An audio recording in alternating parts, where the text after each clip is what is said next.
Ladies and gentlemen, welcome to Speed Street. We got a trophy, we got a trophy, we got a trophy, we got a trophy. Podium. Woo! Podium. Yeah. Anyway, hello everyone. Welcome to the show. If you're watching on YouTube, here's the trophy. If you're listening, just picture it. Picture it in your mind.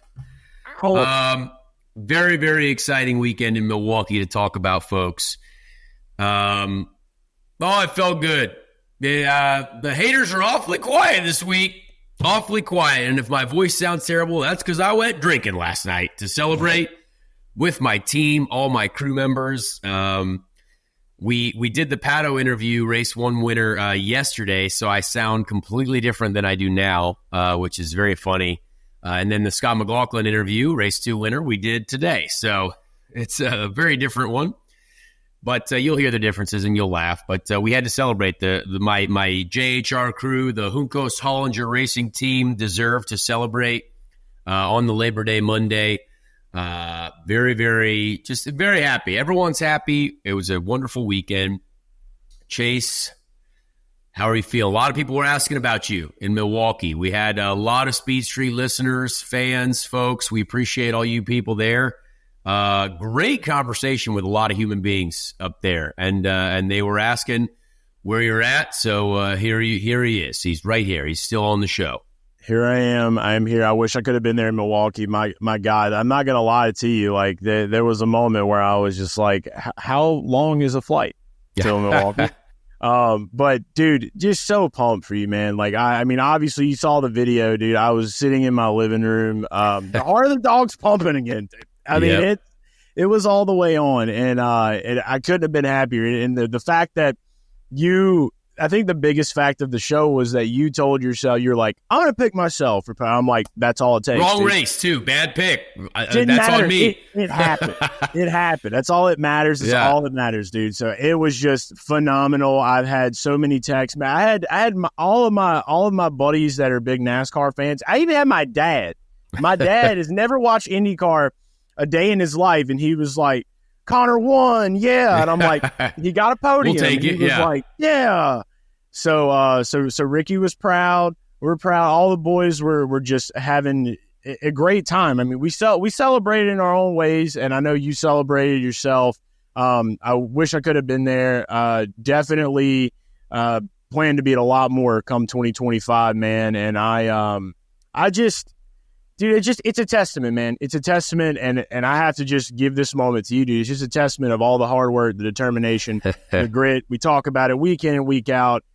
To see it all come into play right here towards the end of the season, it's a beautiful bow, baby. It's just good. It's good. Beautiful. Yeah, no, I appreciate it. It was, what a weekend. I mean, there's a lot to talk about. I mean, this show, we're going to have two interviews with, two winners. Sadly, I don't get to interview myself, but got to share the podium with our race one winner, Pato O'Ward.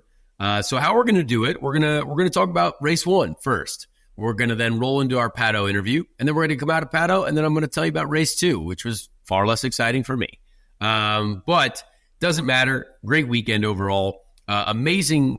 Just fans. The event was tremendous. I thought just. Everything that was a good old school IndyCar race. I was like, here we are. We're having fantastic oval racing. The crowd was into it. Everyone showed up.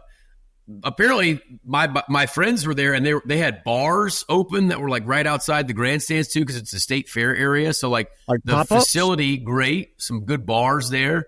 So all of it just seemed to just be a bright star, other than the fact that the race one was on Peacock, so really not many people got to watch probably one of the greatest races of my life. That's fine. That's how it was always going to work out. I always said if I was going to win a race, it's probably going to end up on a streaming service only and where no one watches. But we appreciate those who do.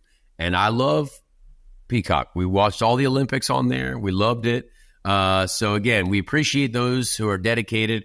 And it is funny because it did seem like a lot of people watched it because, again, Twitter fills in everyone. Like I thankfully we got Twitter clips and Instagram clips and reels and all kinds of stuff. So yeah, that was a cool one. But let's talk about it. let's get into race one. Let's get into the one practice session that we had. Goodness gracious, that was awful. Like I wish we would have had more. And then qualifying, which, didn't really go resoundingly well, but that's fine. And then we'll get into race two after that. So, oh man, it's let me talk first of all about how, like, we can get into the details, but I want to talk about how this feels for me personally, because I'm excited to talk about it. This to get on the podium in an IndyCar, I did it actually quite quickly in my career. My rookie year, halfway through the season, on the podium, and boy, did it feel great. But after that, then we finished fourth at Watkins Glen, and I almost got another podium, and I was like, oh man. But now, like, looking back on it, it's been 8 years since I've been on the podium, and that is a terrible thing. That's a terrible feeling to not experience that again. And the competition has only got more difficult in this series, I believe, than what it was then. I mean, my last podium, Juan Pablo Montoya and Sebastian Bourdais were the other two drivers on the podium, which is like, it almost feels like a different era. You know what I mean? Two guys who are no longer in IndyCar. I mean, Montoya's making a comeback in NASCAR. That's wild, but two legends. And then I feel like, honestly, I got to share the podium again with two drivers who are, legends of the sport. Pato will be a legend of the sport. Will Power is a legend of the sport. So it feels good, but I wanted to take in every moment. I was crying in the car when I crossed the line because I felt like I had envisioned this moment again. I knew I could do it again. I knew I could be on the podium. And I thought this situation with JHR, I know it was crazy, and we've had the worst luck in the history of humankind, and everything has seemed to have gone against us. I mean, even practice, our engine, like they had to change the engine. We had a grid penalty for race one. I mean, everything seemed to be going the wrong way. And there was just something about when you look back at this race, it was like a completely different experience for me. I was like, I just knew we had to have it. After lap one, I was like, I have to do this. Like, I have to be, today is the day. And I didn't know how it was going to go, but it's funny to look back at the race. Every single lap, and this is how I live my life. Like, I always believe this, that every lap can be like just the greatest lap, and you just want to do everything correctly, but it doesn't always work out. But for some reason, the way this race went, it just felt, things fell into place. We even got a yellow flag that was lucky. Hey, we'll admit that. But we passed so many cars on every restart. We restarted sixth, finished third. Had to pass 3 cars in the top 6 to finish third, and we did it.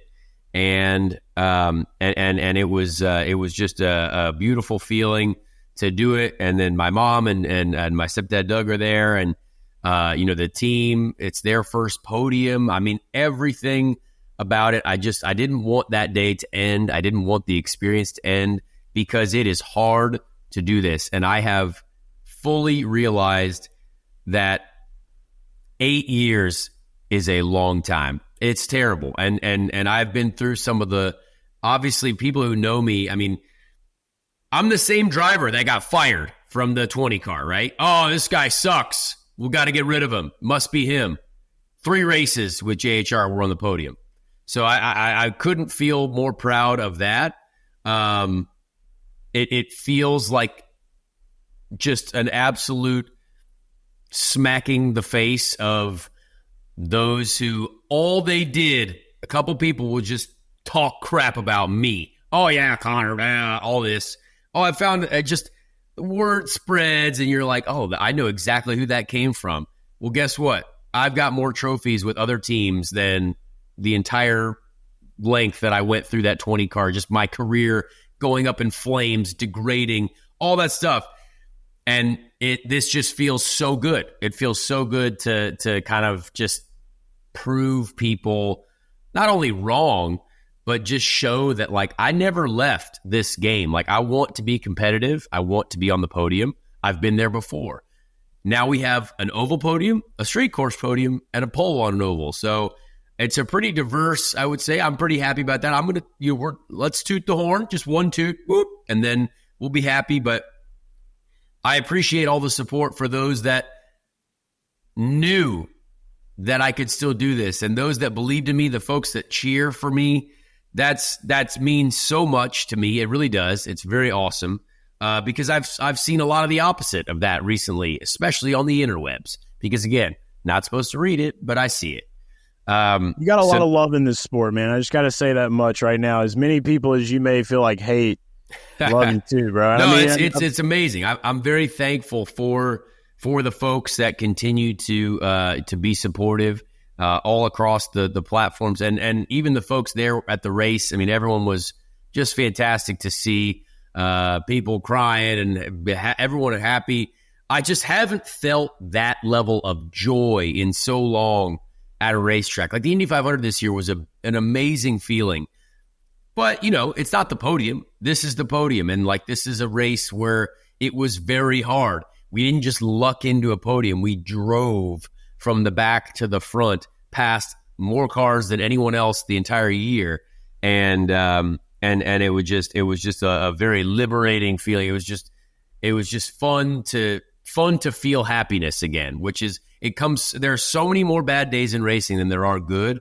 And it was just nice to be able to enjoy a good day of pure happiness. Ricardo crying, my mother weeping in the pit lane, which she would weep if I even finished 15th.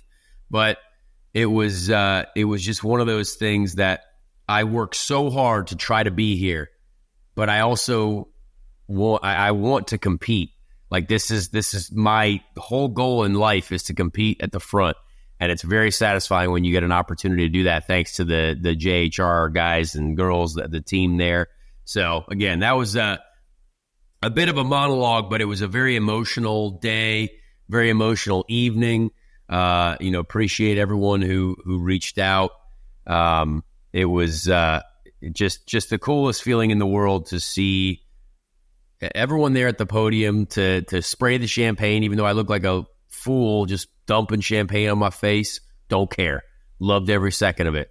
I'm still digging whatever the pastry they gave us out of my ear, because Will Power smashed it in my face, or Pato smashed it in my ear. So just lots of happiness, Chase. Lots of happiness. And I hope it looked like that. No, it did. I mean, you made one hell of a trading card. I'll tell you that. Dude. I'm pretty sure they actually put it on one too. The Parkside crew, just popping the ball. Dude. It was intense and it was great. Let's talk about the race. I mean, dude, biggest mover of the race easily. Dude, starting. Yeah, we got a fake trophy and a real trophy. So we got our second biggest. I've only done 5 races this year, 4 races, and we've got 2 biggest movers and a podium. So it feels like we're on a pretty good ratio right now. The Indy 500, we were talking about the biggest mover trophy, and you were just kind of like, yeah. And then it's so you get that, and you get the podium makes up for it big. But, I mean, dude, it just says a lot, man. I mean, you have to be able to move through the pack, and any time a driver can do something like that, that's huge. So I guess kind of talk us through the start of the race. Obviously, we knew you had the engine replacement. You had those things that were happening to you. But, I mean, you were making them passes on the high line. You made the high line work. You had the comment. Yes. Was it Thomas Schechter? Oh, yeah. Right? The old T-Scheck line. Yeah. So let's get into it. We'll break down the race, kind of what was going on, and for people that didn't know or did know.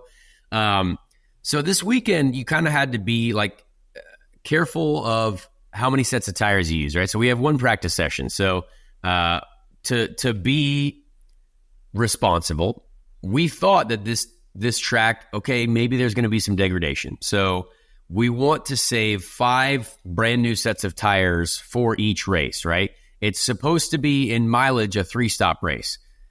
But if the tires go bad, maybe it's a 4-stop. And then if you get a yellow at the end and you need new tires, maybe you use 5 sets. So we could really only use 2 new sets of tires in practice.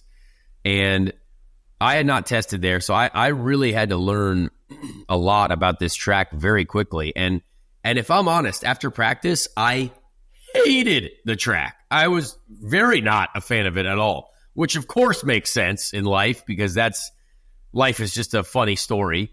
This is ironic. But after practice, the car was difficult to drive. It was kind of, both me and Roman were like just kind of struggling a little bit.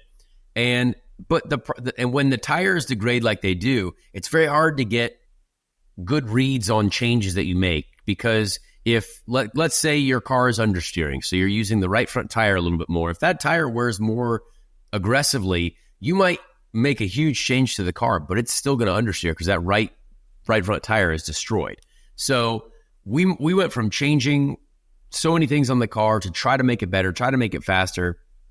And then we put on our second new set of tires. I'm like, okay, cool. And then we completely flip-flopped the car to, it was a loose car now. So just a very wild spectrum of changes and feelings and emotions. We tried to get a clear lap on our new tires, but then I had no pit speed limiter during the session twice. Like, we had huge electronic issues, MGU error, failure, like all kinds of stuff. And then they found a huge issue with the engine that had to be changed that night. So everything just seemed like it was going the wrong way. And it was crazy. So, we went out to qualify hoping that we made the right changes. I mean, we thought we did. And I picked up like 0.7 of a second from where we were in practice, which is a huge jump on ovals. But again, it was nowhere near what I needed to be at. And I knew that. Like, I got done with qualifying. I'm like, okay, cool. Well, we're still loose, but every session is a step forward. Okay, cool. We'll make changes then and move on to the race. We knew we were going to have to start towards the back anyway. And so we were pretty much last. But from then on, as soon as we got into the first stint, life was great. So before we get into the race, let me read the results. We'll go through the results, just to make sure everyone knows what's going on. So the Hy-Vee Milwaukee 250 race 1, obviously Pato is the winner. Will Power finished second. I finished third. I'm on the podium. Very excited. Santino Ferrucci fourth. Santino came up and gave me a hug after the race and an embrace. He raced me fairly. I will say, I think Santino is maturing. People asked me this in the press conference after the race. They're like, oh, like what was that like? And I was like, honestly, he's raced me fine this year. So maybe he is maturing. People can change. That is possible, right? It is hopefully possible. Did you hear what he said on his interview after the race? He said, I don't really know if he said, I don't really know if I'm his favorite person, but I'm really happy for him. And I was just like, Rooster. Yeah, I mean, he isn't my favorite person, as in like the way he is as a human being and some of the things he has done in his life. But you know what? It's not about what you think about someone. I respect a good racer, right? Like, so he raced me well, and I respect that.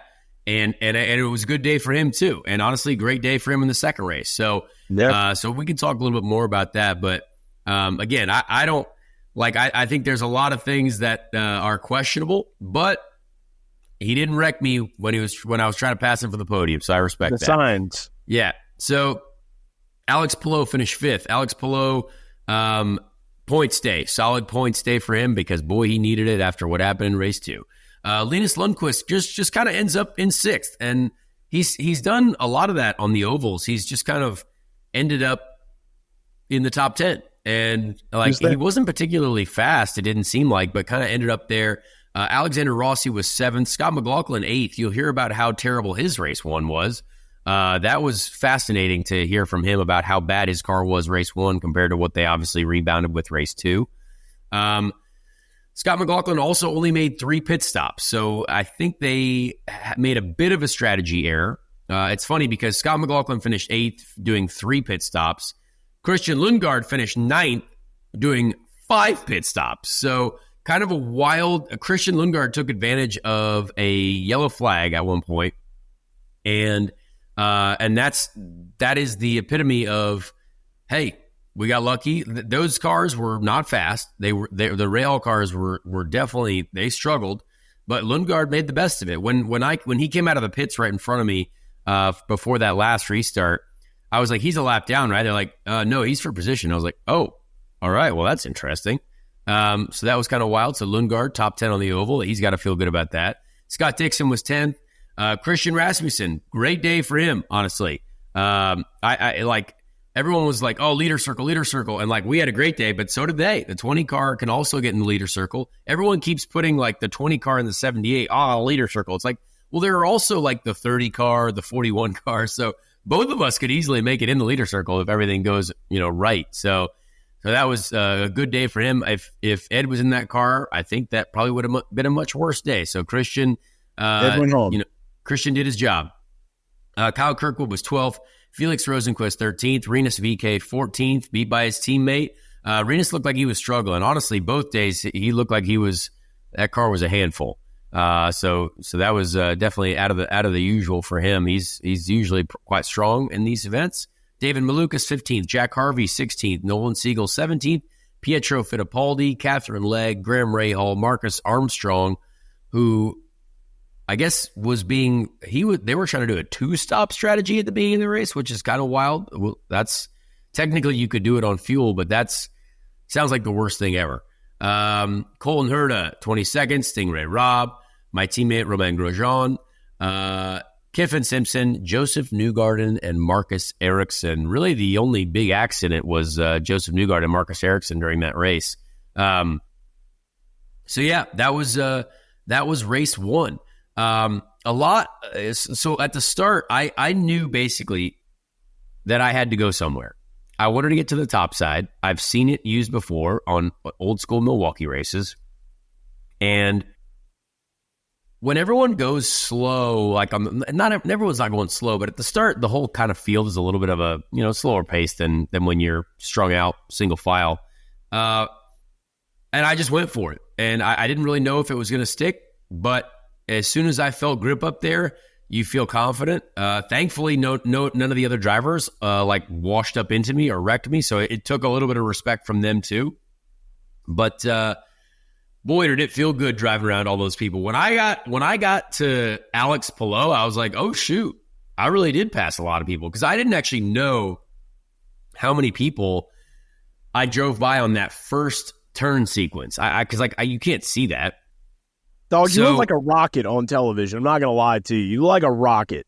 Yeah, it felt like a rocket. When I drove by Scott Dixon and he was like tied to a post, I was like, man, this is kind of crazy what's going on here. And it was a beautiful feeling. So once we got to Alex Palou, it was actually funny because I had passed Santino so high up on the track that he actually then went to that same lane the next lap and then passed me back. I had already kind of lost my grip that I had up there, and I was kind of trying to settle in, but he had made that same move on me, and I couldn't do it a lap later, but he definitely could. So it was just funny to see. I lost the element of surprise after that. Once that happened, I think a lot more people were open up to going outside, but it was a wild feeling. Felt great, but that's what you got to do in these races. You got to position yourself, and I did my best to put us now in a position to compete. We're not under threat from being a lap down first. We're not at the back of the pack. You're controlling your own destiny, and from then on, it was just a matter of just the team making the right calls. We had to strategize our way to the front. We had to pit at the right time, undercut or overcut. And our pit box, let me tell you something about our pit box. Worst pit box I think I've ever had in my entire IndyCar career. Like it was, we were giving up minimum 2 to 3 seconds every pit stop. So maybe if we had a regular pit box, we could have won the race. Maybe. But crazy having to deal with that. We obviously picked it. Again, this is not any fault of the track or the series. We didn't qualify well in Portland, so you get a very low draw when it comes to picking your pit box. And realistically, having an open in is very nice, but where the pit speed limiter is actually located, I had to slow down to turn before I even got to the pit speed limiter line. So therefore, people can haul the mail to the pit speed limiter, stop right there and get on the pit speed, whereas I'm still slowing down like 10 mile an hour more than they are. Like compared to Roman, he was like 10 mile an hour faster than me entering like where I had to slow down for pit lane. So it's kind of crazy to think about, but we had to deal with it, and the team made the right calls. And every restart or every opportunity I had on new tires, our car was great on new tires. You could pass people. The bottom was kind of working sometimes, but it was the hardest race. One of the hardest races I've actually had from a driving perspective. But it obviously worked out. So the wind was so effective. Like turns 1 and 2 are completely different from 3, 4, because of the way the wind was. You're fighting one side of the car out of turn 2. It was quite understeery, quite tight, as they say in the NASCAR landscape. Whereas 3, 4 was a little loose. So it was quite a battle. And I want to know, Chase, because I didn't get to see it yet, but it obviously looked like a good race. Like you saw race 1, you're like, okay, there's some stuff happening here. Yeah, it was watching it on Peacock. I didn't really understand. We've had a couple of weeks now, right, where everybody's been like, oh, this race is not going to be that great. They talked about that at Worldwide Technology, and they talked about it for Milwaukee. And I don't know if that's just more because of, like, it's a different type of year because the ovals are here. But, man, I want them to stay because the racing, when you're watching cars just on multiple grooves of a track, there's a lot of passing going on. There's a lot of neck-and-neck action. That's good racing, in my opinion. That's what you want to see. And I feel like there's a lot of people that would agree with me on that. And so when I'm watching, there's good battles that are happening. And it's just like there's multiple things happening all over the track at once. And for somebody that, loves the multi-box on TV when you can watch multiple battles going on. The quad box. It's just, the quad box. Overstimulation, good broadcasting call, Hinge, Townsend, all of them. But fantastic job as always. So, and then the crowd there too, they were into it. You could see that. Looked like it was a decent turnout there. So, I think we've got all of the makings for great racing for years to come, hopefully, at Milwaukee, because, and I have a way better feeling about Nashville now going into it, from sitting where we are now, from all of the people thinking that this was going to be bad racing. This is what IndyCar, in my mind, has always been. Like, this is what you want to see. And it feels like, finally, for somebody that is an oval fan, that is coming from the NASCAR landscape, these are the races that are going to continue to bring NASCAR fans into IndyCar because of all of the things that are happening at once. It's not just battle for the lead. It's everywhere. All the time it's happening. It was wonderful. And I hope we see the same thing going up into Nashville. But Milwaukee, man, I got to get up there. I have to at this point. Yeah, it was way more than I expected. The interesting part about the racing too is that it felt like when Iowa was really good. Like when Iowa was really good, you're passing someone almost every lap. Like whether it's a lap car or someone on a different cycle or strategy. And this was kind of the same thing.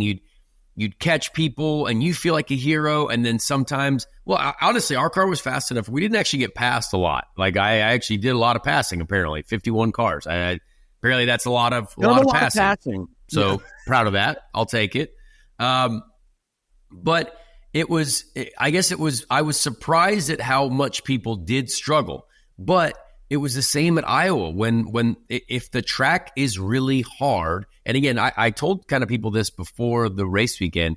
If the track is very low grip or very difficult and the tire deg is high, it makes it harder on us. So like at Indy, the Indy 500, for example, the best cars, the best teams, they always win, right? But when you're all strung out like that, all the cars, no one's going to lose the draft, right? Like everyone's kind of in a line. Everything's very, very close. But like Milwaukee, cars are losing the draft. You got cars, different packs of cars all over the place.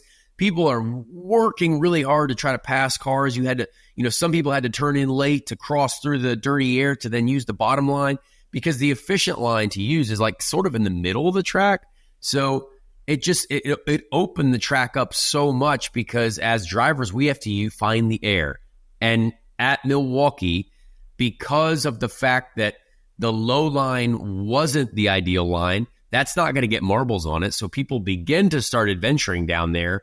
And as we race car drivers do, you do whatever it takes to try to pass someone. So it was a really interesting kind of just experience to see how many drivers were running different lines, different techniques, see people struggling. I mean, you even had some cars, struggling to put the power down, which we don't have enough horsepower at all. But like you'd see some cars laying these black tire marks out of the turn 2 or 4 because they're getting a little free on exit on power. So very, very interesting.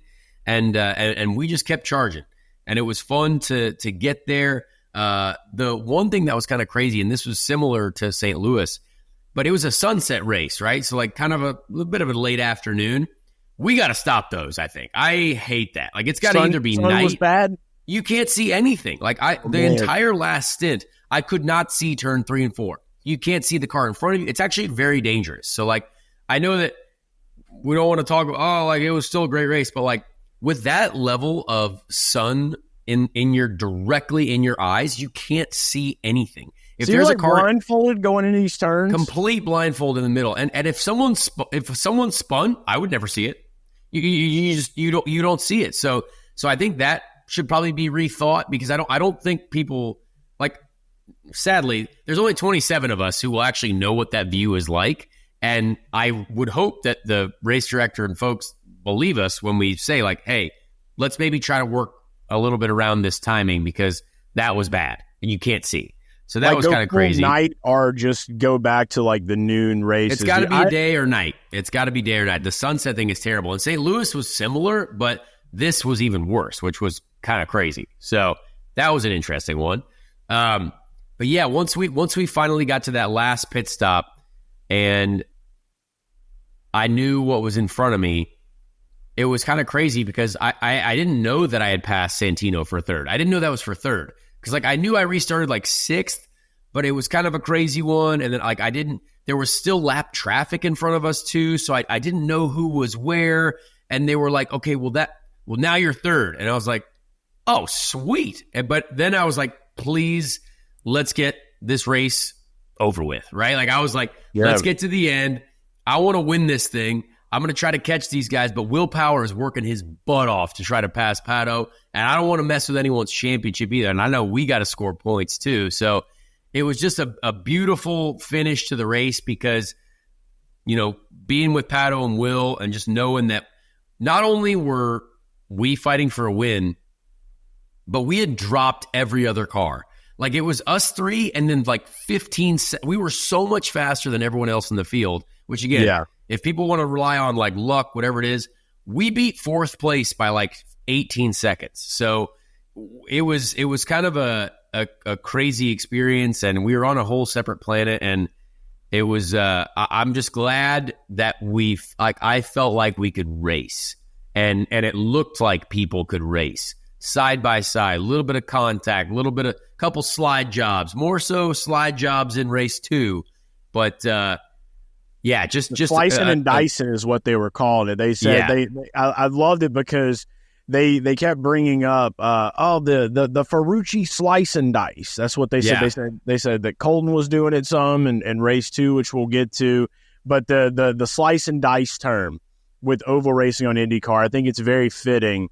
And one thing you brought up that I think is important, especially for some of the newer listeners, maybe some of the newer people here that are just getting into IndyCar, on these restarts, I had a lot of people hitting me up and talking about like, why on these restarts do they have these lap cars in front of them? I'm like, I mean, it's old guard, dude. It's like, it's old guard racing. It's the way that it's made to be. It's just a lot different than what people are used to in the NASCAR world. Yeah. Well, a lot of the times, like one time, if lap traffic kind of gets trapped behind the leader, it's because the leader didn't pit. But the lap cars always want to stay out if people are pitting because then they can get the wave around. But if the leader stays out too, all those lap cars are trapped where they're at. So it's kind of it's kind of just the way it is. Now they do move the lap cars to the back when there's 20 laps to go. So if there's 10 to 20 laps, depending on the track, this procedure was used in St. Louis when there was obviously that big kerfuffle at the end of the race there. They move the lap cars to the back. They just make them basically drive through the pit lane. They did the same thing here at this event as well. But yeah, sometimes people are just kind of caught, and that's just how it is because they're still in the race, but that's just part of the game. part of the game, and for that's sure. good, and that's good for guys like you that are up there Yeah. creating that separation. So well, let's talk a little bit about the an accident that did happen between Marcus Ericsson and Joseph Newgarden. So Joseph almost actually crashed right behind me. I was fighting with him for a little bit, and he actually got very loose right behind me and tagged the wall just a little bit. Tough weekend. But this Marcus Ericsson crash with Joseph, not Joseph's fault as much as people wanted it to be. Boy, I tell you what, Joseph Newgarden got a lot of boos at that race too. I don't know, you didn't hear it, Chase, but like when they announced Joseph Newgarden at driver intros, a lot of boos. Like it was like the new villain, dude. He's the villain. Yeah, I was kind of blown away. Like apparently the people up there don't like their governor either, because the governor at race 2 got a ton of boos, and then Joseph Newgarden was right behind him for the amount of boos that he got. The governor and Newgarden, yeah, booed. They're in the same boat, I guess. That was kind of wild. And I was like, I like Joseph, so I don't know what people. I still don't know what people are booing, but I mean, Every I guess I get villain, it. man. This is good things that are happening. He's like, Joseph's not my villain, but he can be everyone else's. I guess that's fine.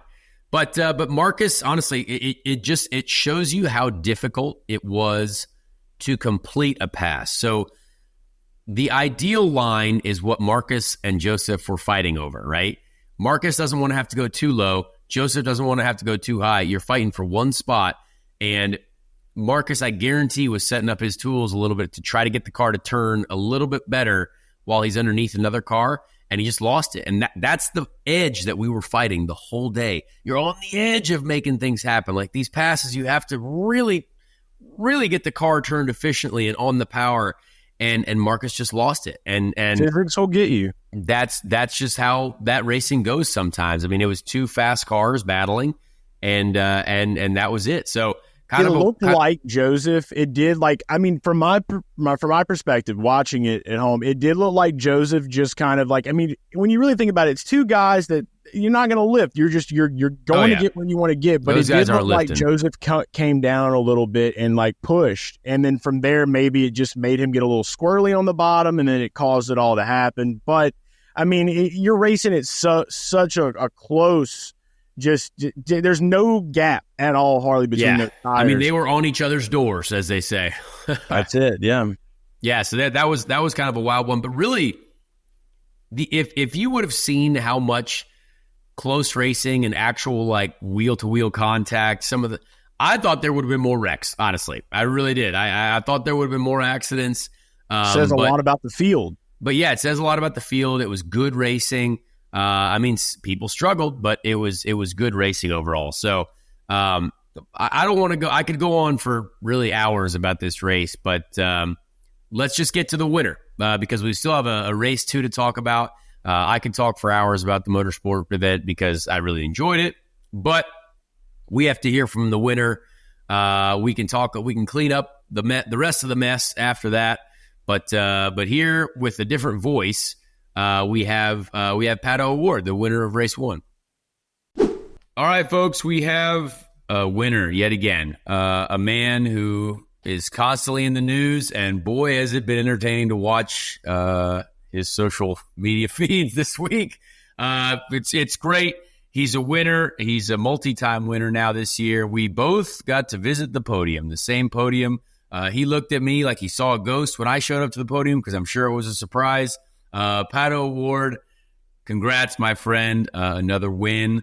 How we feeling? Feeling, obviously, both of us also sucked in race 2. That was tough. But race 1, let's focus on that one. Thanks, man. It was so good to see you on the podium. It was really, really cool, really. It was great to have you join me and Will, and I could say it's been a while for you, so I know it was a great feeling. And man, I mean, race 2, we had another shot. I really think I had another shot, and it. Same. That day, that Sunday ended like a little bit of what St. Louis felt like for me. Just couldn't do really anything besides box and get out of the car because there was something wrong with it. And punch wheel. It's a bummer. It really is a bummer because it was another opportunity to get some good points or at least get another opportunity to maybe win. But that's racing. I feel like Milwaukee weekend reminds me and just shows me exactly what 2024 has been for me. Like in 24 hours from like a great race to the next one, like there's no chance to really do anything. And that's what 24 season has been for me. Yeah, it's hard.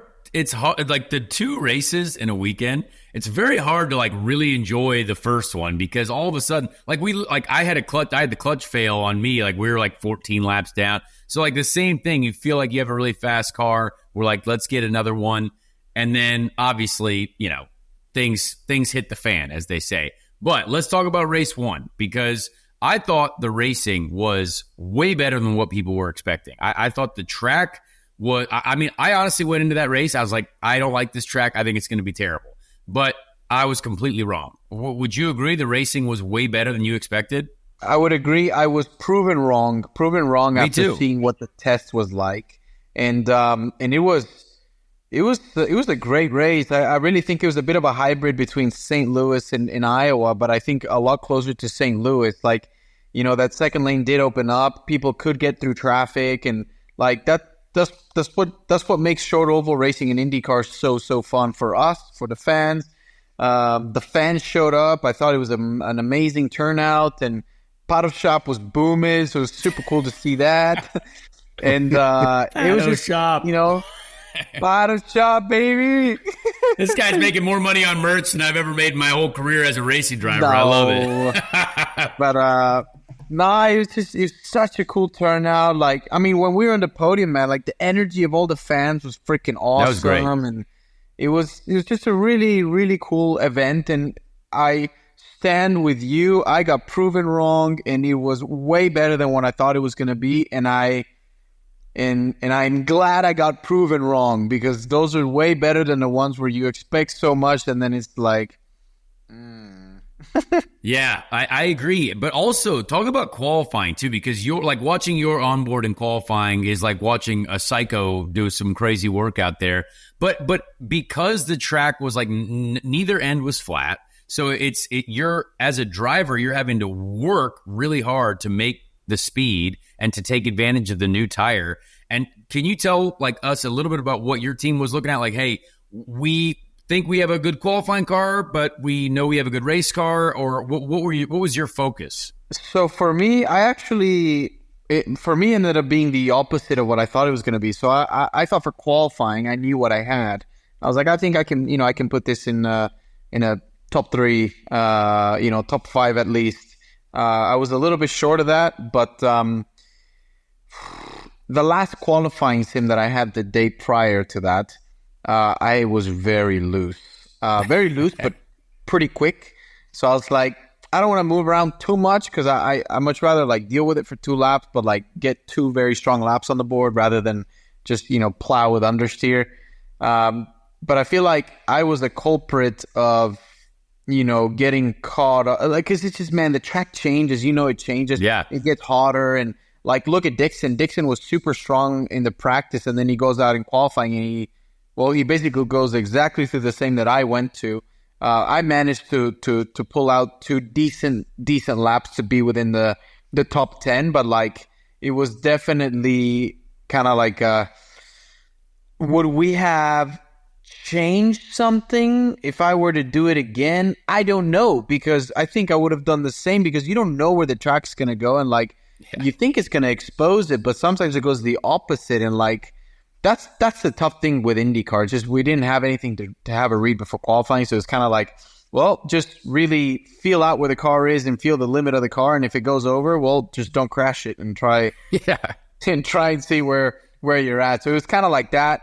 And then in the race, like, I started exploring. I started exploring with different lines, and the lower one started working really well for me. So I was like, this is where I'm going, and this is where I'm going to stick to it. But then other people started finding it, so then that way started kind of going through the route, like, not you being like the best. low line, huh? You were a low line guy. I did, yeah. One? My car Really? liked the low line, and I would get through traffic with the low line, but then traffic started seeing that I was using the low line, and it started blocking and taking the air from me, and then I was getting stuck So then towards the end of the race, it was pretty gnarly, I would say. Like, it was tough to keep Will behind me.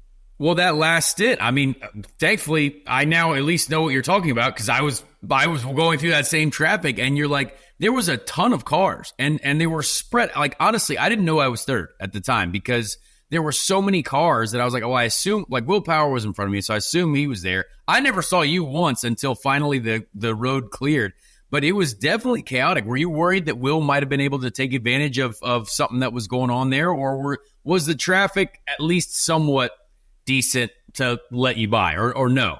No, no one really let me by. I think at the last stint, Kiffin let me by.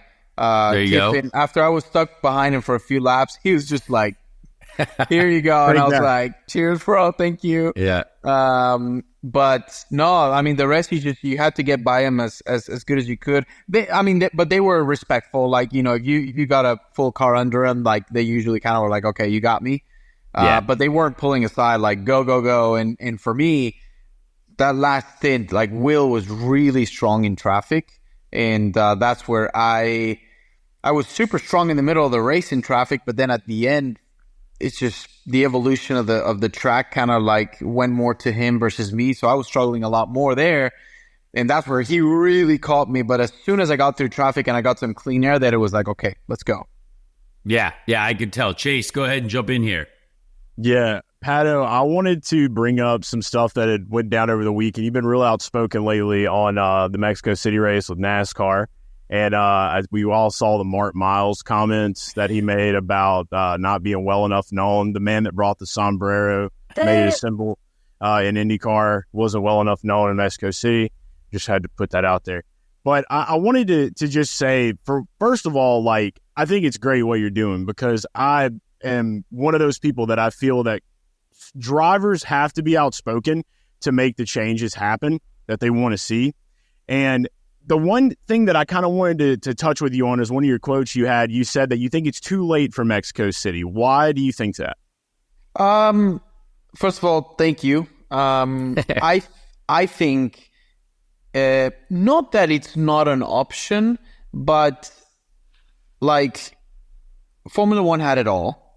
And now NASCAR is going to obviously bite into some of that.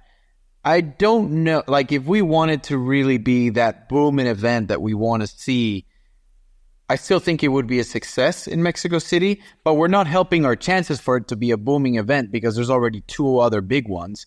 And like, if we just want to be present in Mexico, we don't need to be in Mexico City. Like, Monterrey used to host a kart race back in the day. Obviously, there's a lot of money that have to go into the track in order to host an IndyCar race. But like, Monterrey is huge, and people would go, and it would be like, it'd be something different to the Formula One. Like, I think people would also be like, well, it's a different track. It's going to be a bit different vibe. Everything's going to be different. So I think a lot of the people that actually go to Mexico City, you're going to tap into that and bring them to Monterrey, because it really is going to be a completely different experience, not just different cars going around the same track, if that makes any sense. So I still think Mexico City would be successful, but I do think NASCAR beating us to lunch is going to make it that much harder to make it like that event that we want to see. Like, oh my God, I still think it's possible, but like, we want to see like a Indy 500 level event. We don't want to see like, just another IndyCar race event. Like, we want to see Indy 500 numbers over the course of the weekend. And obviously, the 500 is in one day, but like, we want to see like 200,000 plus people, 150,000 plus people throughout the weekend to like, what to is your really take be like, on if we hit ovals though? There's nobody that's hitting ovals outside of Are there any America. ovals in Mexico? They have. You can there make is an oval one at the actually. Mexico There's City one track. in Puebla. I wouldn't do an oval in Mexico. I feel like a road course would be the right way. I do think going back to Motegi in Japan would be badass. Yes. The oval. Yeah. Like, would you agree? I think our series right now has enough interest because of what the power of the internet right now and the power of how much people can see no matter where you're at in the world, that I think people would show up far more than we expect for a race in Japan, for a race in Mexico, for a race in Argentina, wherever it is, even in Europe. 4 locations that we don't go to that I think would draw an awesome event. First, Mexico, doesn't matter where it is. Yep. Brazil. Yep. Same feeling as Mexico. Doesn't matter where it is. I would say Japan. Yes. Fans are super passionate. Motegi, Oval, it fits right into what our schedule wants. And I would say either Australia, yes, or Surfers Paradise. UK because of McLaren, yep. And Australia because we've got Power, who's an Aussie, but we've got guys from New Zealand like Scotty and Dixon, and like we've got the guys to pull the mass of the country in, but those to me, like there's 4 that just come to mind that to me would be like they're going to be great events. Sao Paulo street race. Yeah. For me. Yeah, that would be a good one. Yeah. I mean, I think you're completely spot on there. And honestly, I know it's actually kind of great that there's been all kinds of like people paying attention to the comments, and because it generates a conversation that I think needs to happen, because someone's got to say what you're saying. Like the whole NASCAR billboard before Milwaukee, like it's like that's. By the way, I'm a NASCAR guy. It's crazy that's there, right? Like we need to make sure that everyone knows that there's IndyCar races happening. And again, the crowd actually was awesome. So shout out to the crowd in Milwaukee, because it was a great crowd. But when we show up to a race weekend, everyone in town should know that there's an IndyCar race. Everyone should want to go there because you think, oh my gosh, we can't miss this event. Because I believe our racing at Milwaukee was like can't miss racing. Like you got to be there to see it. Would you agree? I agree. Like it's just that's what IndyCar is, and I feel like when you go to these different cities and stuff, like if like my thing that was so hard to understand is like, so some people say we can't fill up one race a year in Mexico. Okay, one race a year.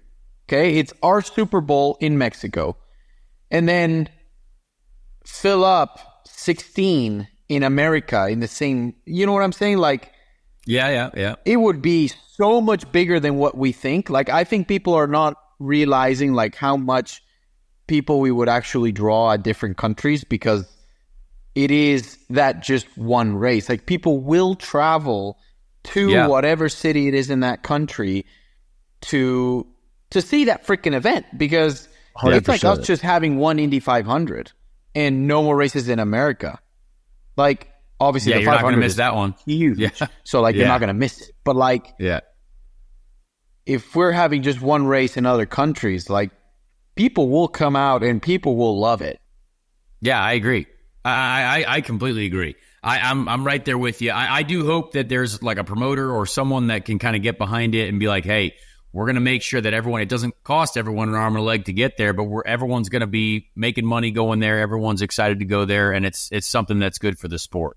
Time to crowdsource. Yeah. So let's get back to, I guess, season finale, right? We've got another oval coming up. You tested there, I know, and there was some ups and downs of the testing and maybe some accidents, but I don't know I have no idea what to say about Nashville. So I'm not really sure. Like I obviously I've been loving the ovals. I'm enjoying it, but do you think we can see I did the sim. I was on the Chevy sim in Nashville. Seems very wide, very large, and potentially good for us. But what are your thoughts on it? So I would say it's a bit like Texas. Okay. I would say it's somewhat close to Texas in terms of like the layout ish. It is not going to be flat. Okay, good. Don't think it might be in qualifying, but like it maybe like Texas 2020 where it was like barely flat. Yeah. I do think it's going to be a struggle to open the second lane. We thought that about Milwaukee too. We thought that about Milwaukee, so I'm hoping I get proven wrong. And it's quick. It's not slow. Like it's solid speeds we're doing. And love it. I would say when I did it, man, it's pretty damn physical. Oh my God. Oh, good. Yeah. Great. Like it's concrete. It's not asphalt. So it's bumpy. It's rough. It's got dag. Like it's different to every other super speedway we've ever gone to because it's obviously, different pavement and all that stuff. But I'm hoping for it to be a great season finale. And the more cars we have there, like the more it's going to start opening up. You know how it goes. Like, yeah, even if we had a 4-car test, so like there's only so much 4 cars can do. But when you've got multiple cars, and hopefully we do that kind of. I don't know if we're doing a second lane session, but I assume so. Now there was a bottom lane session in Milwaukee, which was completely irrelevant. It felt like I have no idea what was going on there, but I hope that there's another session. Yeah, I guess so. So did it work? Yeah, I think we might be surprised, just like Milwaukee. We need everybody to be there and kind of help out on getting the thing to rubber in. All right, so before I let you go, I know it's a holiday. We're all trying to relax here, but we got a show to film. There's been a big question recently that started on this show after Olympic season of which driver could run the 100-meter dash the fastest. And I'm not sure how fast of a runner you are, but I've heard Not Felix, me. your former teammate, is a good sprinter. I heard Felix Rosenquist, he's a runner. Who do we think is going to take the gold on IndyCar 100-meter dash? I would say Felix. All right, Felix keeps He's getting pretty a lot quick, of votes, man. Because I thought I was like pretty quick, and when the team put Felix and I doing this competition, and we did like a sprint, and he just got me, but he was quick. Like he was really quick, and he's quicker than me. So I think Felix, like I would put Felix on the 100-meter dash before I put myself on it. Leg day champion Felix. That's impressive. That's impressive. Well, Pato, we appreciate you. Great to be on the podium with you. Enjoyed champagning. Chase, did you have one more? I did, yeah. All right, one more. I wanted to talk about the championship coming up. I saw something online where for you and your fans, if your fans purchase a certain amount, I think it's like $70-something or something like that, they get a sombrero, they get tickets to the championship. Is that right? So Pato's shop has this, I'm giving away free tickets for the finale. Whoever buys $75 on the store gets one free ticket for Nashville. So, and like the sombreros are $150, so you get 2 free tickets for them if you just buy one sombrero. And I've given away a few already. Probably a couple hundred, but I'm giving up to, I believe it's 1,000. So, wow. Hopefully we'll be able to get everybody there and, Crown sombreros. Yeah. And I mean, I love to be giving away sweet tickets, but I need to charge some for those because I don't get anything for free and it's expensive. So, I do what I can. Yeah. I do what I can with all the, grandstand stuff, but, also offering like the Pato suite, and that I have to say that one's been a bit slower at this point. But yeah, just just trying to do everything I can for it to be like a super cool event. I think it's awesome that you're doing that, man. Yeah, just making it a good one. That's awesome, man. I'm glad you're doing that. That's good for the fans, good for the people that support you. I mean, without a doubt, there are more people wearing your merch at the track than anyone I've ever seen in my career, and it's crazy. And I've been around, sadly, a long time now, but it's really impressive. So great work, and I'm sure there's going to be a very good chance of you being successful once again in Nashville. I hope to join you on that podium there as well. Thank you so much, and we'll enjoy your week off. You got a week off, so it's going to be great. And we'll see you in Nashville. Absolutely. Enjoy this evening because I know you're ready to party. We're going to celebrate. Yeah, we're going to have a little bit of celebration. No big deal. All right, man. Cheers, boys. All right, yet again, another great interview with Pato. I think he is just a great personality. There was a lot of comments, and Chase, we can kind of briefly talk about this, but I think people definitely want us to bring this up. But Mark Miles had said some things, and Pato had responded, and we talked about this in the little bit in the press conference too. I think Mark Miles probably made some silly comments again, and maybe they were out of context. We're not sure, but the way it appears on the internet, sadly, is all people can go off of because no one ever reads deeper into the articles. But I think first of all, again, Pato, great interview. So we appreciate Pato doing that. Obviously, I know he's on the road, so we appreciate him.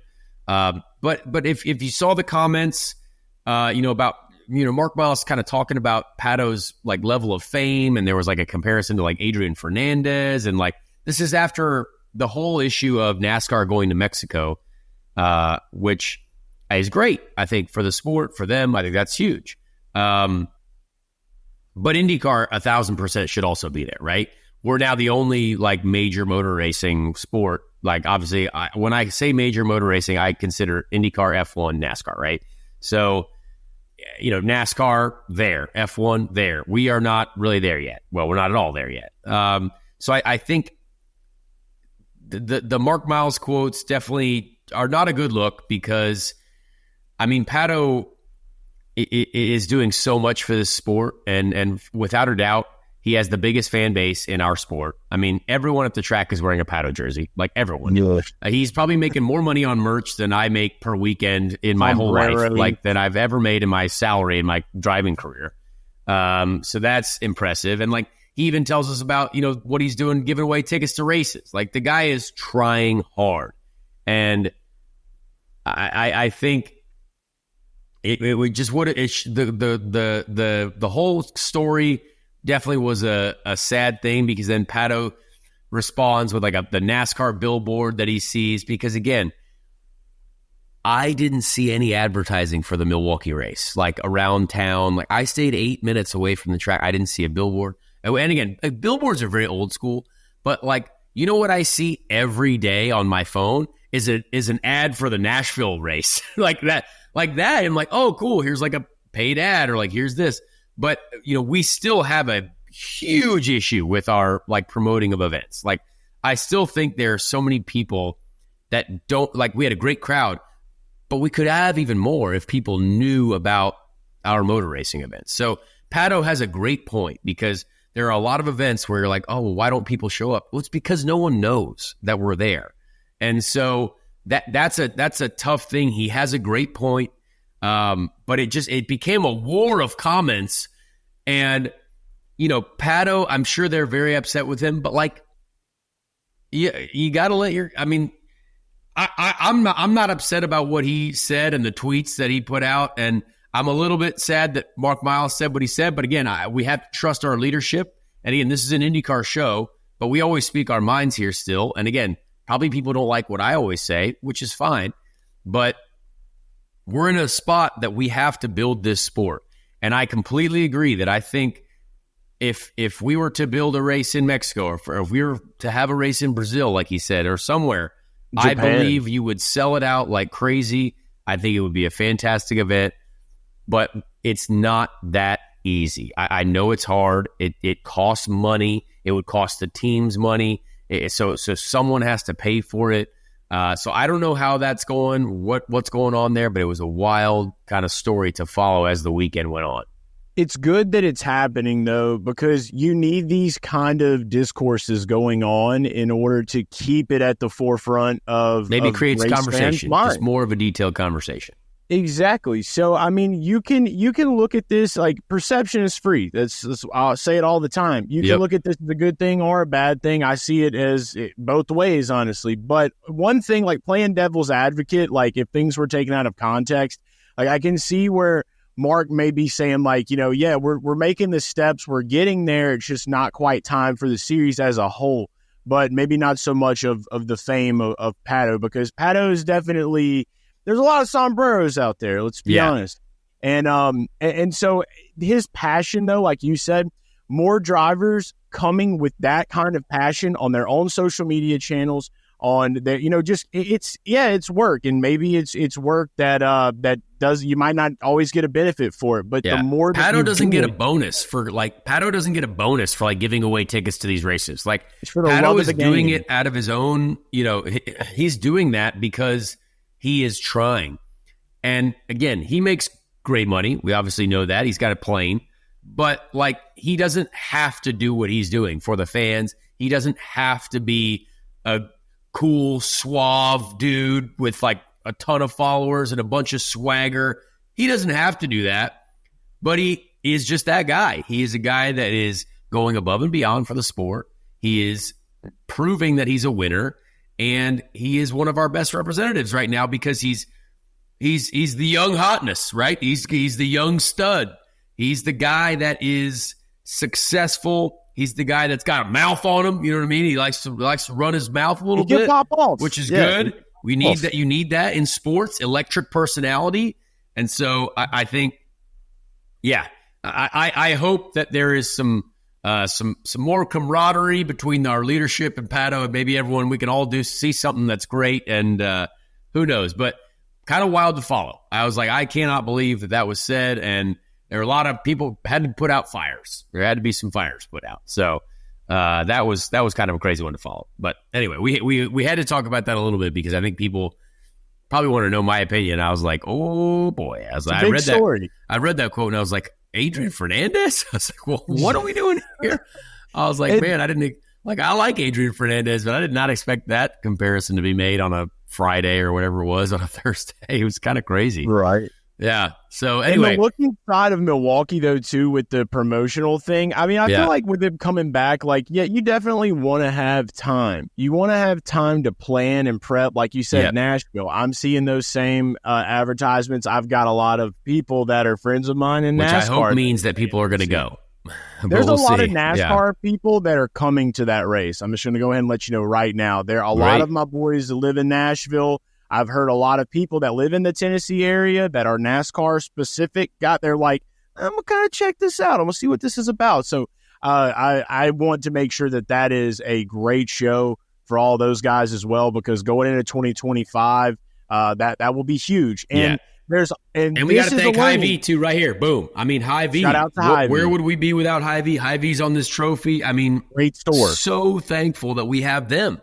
But I still think there needs to be the craziest thing about, like, let's compare promotional activities, right?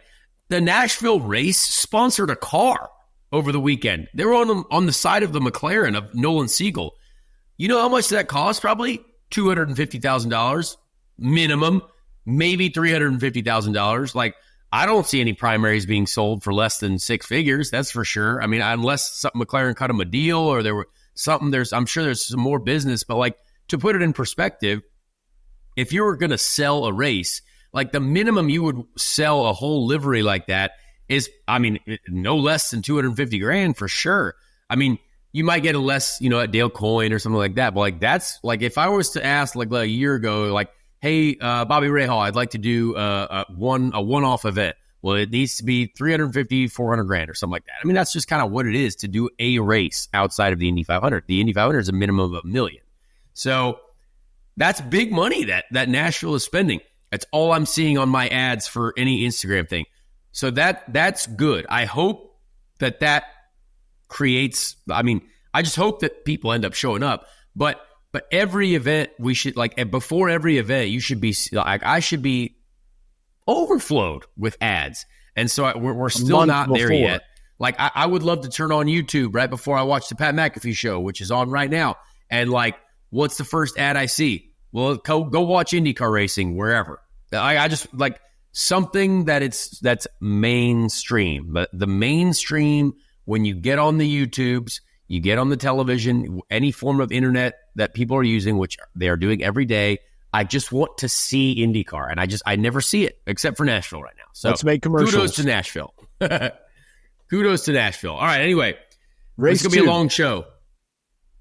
we've got race 2 to talk about, which sucked for me, but it was going to be great too, which is such a shame. But I what guess a price to pay for a podium, right? IndyCar memes had a funny one about me, like, how did it go? Like, what did you sacrifice for this level of success? It's like, well, race 2. So it was a shame too, because I couldn't use my moves at the start either, because Linus Lundqvist decided to wreck his teammate into Joseph Newgarden at the start when it was waved off. That was almost like a bounty call, dude. I made a reference. I don't know what the heck happened there. Greg Williams and the Saints being from New Orleans area. I was just like, what is this, bounty calls? I don't know what's happening. Wild start. Yeah, so anyway, let's go through the results before we start talking about it. But Scott McLaughlin, obviously, big rebound. They made some huge changes overnight. He found the way to the front. Scott Dixon, honestly, probably a really good bounce back for him, too. He didn't seem super thrilled with his car on race 1. Colton Herta, huge bounce back as well. I did not know this, but that was Colton Herta's first oval podium. So we both got our first oval podium on the same weekend. So, hey, shout out Colton. He came out last night to do a few beverages with me. So shout out Colton. He's always a homie that shows up. I respect him a lot. And he beat his best friend, Santino Ferrucci, as well. Santino Ferrucci, back-to-back fourth place finishes. That's huge for that team. Really, I mean, that's really good, honestly. I mean, hate to miss out on the podium, I'm sure, but that's really good. Marcus Ericsson, 5th, big bounce-back day. Alexander Rossi ran out of tires, was 6th. We'll talk a little bit about that. Rinus VeeKay, no idea how he finished 7th. I followed him for most, like a whole stint in the race, and it looked terrible. He was so slow at the beginning of the race. But again, that's how these ovals go sometimes. You kind of stay in the fight, and he ended up in the top 10 again. Kyle Kirkwood, 8th. Again, one of those things that I followed him the entire first into the race, and he was trying to pass Rinus, and we were just stuck. But we were faster than both of those guys. And again, our car broke down. So it was a shame, because I think we could have easily been in the top 10 once again, like easily. Grosjean, 9th. Great run for Roman. I mean, very happy for him. He was very, very frustrated after race 1. And I felt for him too. It's a tough day. So to see him get an oval top 10, a solid day, definitely happy for him. And the 77 group as well. Will Power, 10th. It could have had a great day. Will Power was on his way to having a huge points day, because Alex Palou had a bit of a failure. So it was a big points shift. But again, Will Power had a spin, all kinds of craziness. There was a lot that went on in this race. Felix Rosenqvist, 11th. Christian Lundgaard, another solid day, 12th, in the money. Kiffin Simpson finished 13th. No idea how. I still, to this day, Chris Wheeler on the strategy camp up there. I mean, I think I passed Kiffin Simpson 14 times in that race, and I was 14 laps down, but he finished 13th. So good for Kiffin. Kept it all together. And again, we give credit where credit is due. So big time credit to the 13th place finisher, Kiffin Simpson. Big day for them. Jack Harvey, 14th. Again, that's solid for the Dale Coyne Racing crew, who have had such a difficult year. Him and Catherine both finishing in the top 15. I think they have to be super proud of that. Jack qualified really well too. I'd say one of the star performances of the weekend. And Jack is my friend, but like, dude, he went out first for qualifying, and that guy like had 2 solid qualifying results. So I would say that is a really impressive thing for Jack, and well done to them. Catherine, good to see 15th. him having a bounce back too from having his back. I know his back was messing with him and stuff too. So good to see that. And Catherine leg was fast too. Like, I don't think people realize this, but she had like the 3rd fastest lap of the race or something in the race 1, or 4th fastest lap of the race. So Catherine was out there wheeling it. She finished 15th. Christian Rasmussen gotten involved in an accident with Graham Rahal, but still finished 16th. I finished 17th. I was like a million laps down. Stingray Robb, 18th. Drove into the wall. It happened right in front of me.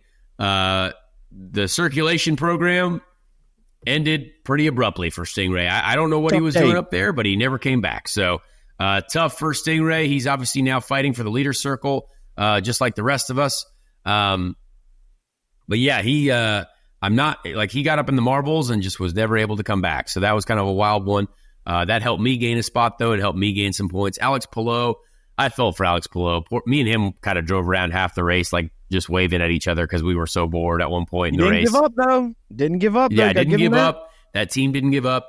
And because he didn't give up, he still, gained. He could have finished. They could have just parked that thing and he could have finished 27th. But instead, he took advantage of what happened to Joseph, to his teammate Marcus, to Nolan, to Pato, to Graham, to David, and he finished ahead of all those guys. So, again, Alex Palou, 19th. Linus Lundqvist, 20th. Obviously, he had his issues at the beginning, but then also hit the wall and fell behind. Pietro Fittipaldi looked like he had the worst day of his life, honestly. I don't know what was going on with that car. Something clearly was wrong, but it seemed like we were passing him every 5 laps. I made up, I think, 5 laps on him while we were out there, and so something was clearly wrong. Even though I was still upset with, still quite upset with him after Portland. That looked like a tough day for him. So sorry to see that for Pietro. David Malukas, tough day for him. Some sort of mechanical issue. Graham Rahal got wrecked or was involved in an accident, and he shook his finger at Christian Rasmussen. So that was good. We love to see a little bit of emotion. And both, Pato O'Ward, race 1 winner. Me and him, basically almost the entire podium for race 1 got horrible days in race 2. Who clipped the cords? You know what I mean? Yeah, That's what happened to us? Clipped the cords. Crazy. Nolan Siegel, 25th. Again, mechanical. Marcus Armstrong was involved in that accident at the beginning with Joseph Newgarden, which that leads us right into it. Let's get into that start. I have no idea what happened there, honestly. I yelled. The real cause was Linus. Like, Linus drove into Marcus, and then that Marcus's car went into Joseph. I don't know why that start was waved off.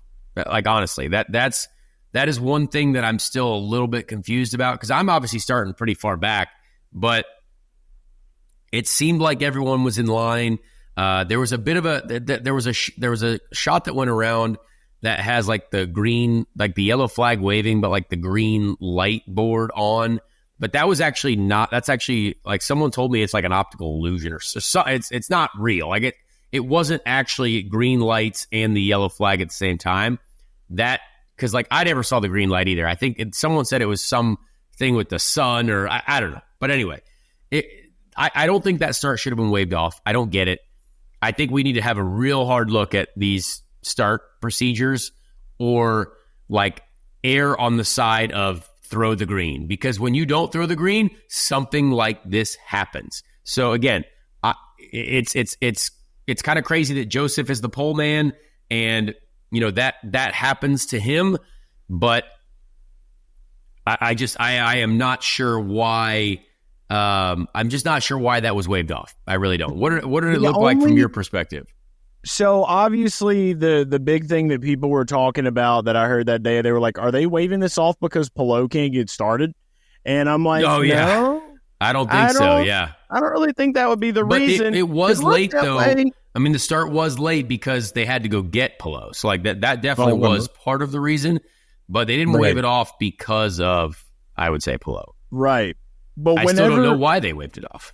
It's weird. And I mean, the guys in the broadcast booth didn't know either, man. So you're not alone in that one. And I'll say this, though. When we got to the start, though, so that's a mystery in itself. We get to the start, though.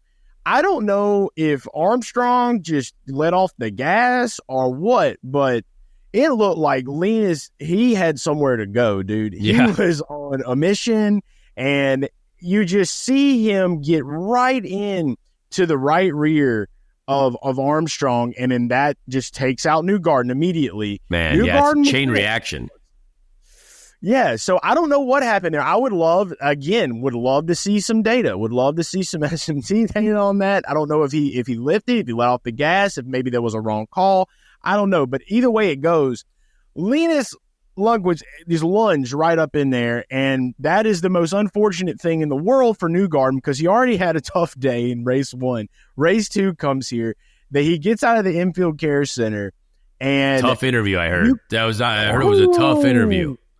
I haven't seen Joseph mad really at all in my life. Joseph's always, he's a really bubbly guy. We like Joseph. We talk to him all the time here, and the thing with him is like to see him frustrated on an interview is a very rare occurrence. Yes. So that was tough. Yeah. Needless to say, we're going to Joseph's hometown this week or next weekend for the championship race. So I cannot wait to see the return to Joseph on track and how he speaks to these things and what he talks about. But it's really hard to tell, if it was a Armstrong fault or if it was Linus Lundqvist's fault. Yeah, I mean, it's hard to blame anyone there because I talked about this in St. Louis. Like, we are so close, and everyone is trying their butts off to like get the best start ever.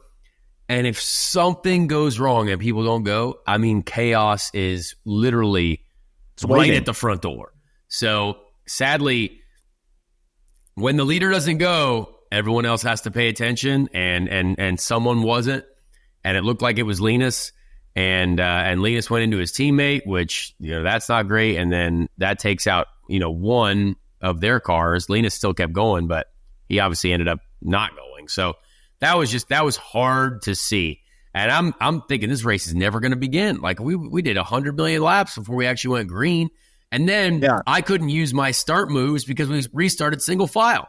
So that really pissed me off because I was like, oh, well, now I can't make, and no one went anywhere like on the start. Like it was kind of annoying. Like no one did anything. And so don't they call it the Magic Mile? There's some sorcery going on there, dude. Yeah, the Magic Milwaukee Mile. I don't know. It was weird. So we started and just kind of, powering away, just kind of doing our thing. Like I could tell our car was, we struggled on the first stint, but the next stint was far better. However, when I left the pit, I think it was the first stop where we had our issue. Was it our first pit stop? Do you remember? First pit stop is when you had the issue. Then it was you. It was like a chain reaction because then David Malukas had an issue too.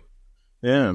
And then Pato was not long after that, I don't believe. So maybe these double headers. Turns out they're hard on the vehicles. I don't know. And that's what I talked about was the double headers thing too. It's like you got to make sure that these cars are in tip top shape, ready to go when you're going out there. I mean, I know everybody's doing everything they can, but it's like definitely something to look into deeper going into 2025.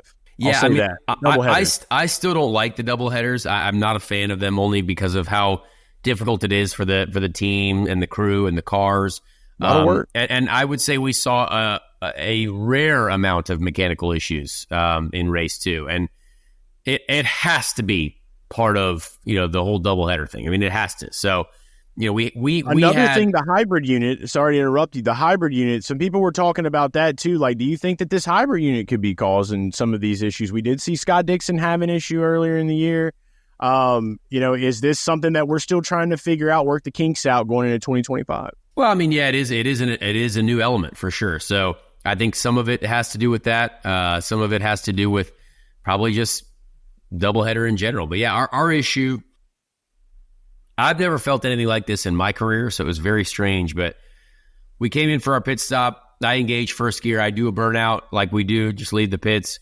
And then when I'm just about to the pit speed limiter, the engine goes like, whoom, like as if you pulled the clutch in or something like that, or as if you lost drive. So I'm still going down the pit lane. Like I am at 45 miles an hour. I have enough drive to do that. But when I click off to the second stage pit limiter, we had 2-stage pit limiter, just like we did in St. Louis in Texas back in the day. So we go from 45 miles an hour to 80 miles an hour. But as soon as I clicked off the pit speed limiter, it was like, boom, boom. And like I had a little bit of drive, but not a lot of drive. So no acceleration. So when I was going down the back straight, I was like going through all the gears to see if I could get drive in any gear. And I just had no drive. So it was enough to get me around. Like the car was sort of driving, but not really. I thought it was like a drive shaft issue at first. But yeah, we pulled in the pits. We did a power cycle. And then I clutched in first gear. I tried to leave, and I just couldn't go anywhere. So the team had to plug in and try to figure it out. And we ended up just like bleeding the clutch system. Because, again, we had to try to fix it if we could because we needed points, right? We needed the points. And so, shout out to the guys like for trying to figure it out. And we bled the clutch. There must have been some air in the system. And then when we refired it up, literally everything was fine. So just unlucky. I mean, just a shame, because when we went out there and we added front wing, and the car absolutely came alive like crazy. I mean, it was so fast. I must have been passing people every lap. It felt like I was just passing whoever it was, didn't matter. And I know we were like 14 laps down, but I was like having my heart rate during that race was so low, because it was almost like easy, and it was kind of crazy. So I definitely wish we could have competed, restarting behind Alex Rossi too, like, which is like second on track. I know we could have run with those guys, especially Dixon and McLaughlin. It was not hard to hang with those guys, but I also didn't want to ruin their race, right? Like, when you're 14 laps down, even though your car is fast enough to be there, there's a little bit of respect that needs to be had, and just be like, hey, all right, I'll do a couple laps in front of Scott, and then we'll kind of let these guys do their thing. So tried to be respectful, but we made up all the time that we needed to. And yeah, it was just a shame, man. Just like, oh, what a killer. It just, it hurts the celebration a little bit, because you're like, oh man, that could have been 2 opportunities at an amazing result. So it is what it is, though. Team did a great job getting me to the end. Something that I found interesting, Alex Rossi told me yesterday, they actually ran out of tires for race 2. So a lot of people had stopped 4 times, even 5 times in race 1. And we don't physically have enough tires to continue to putting new tires on. So Alex Rossi, on that last yellow, he did not have any new tires left. So he had to do that last stint on old tires, and that's hard. So that explains the drop. There we go.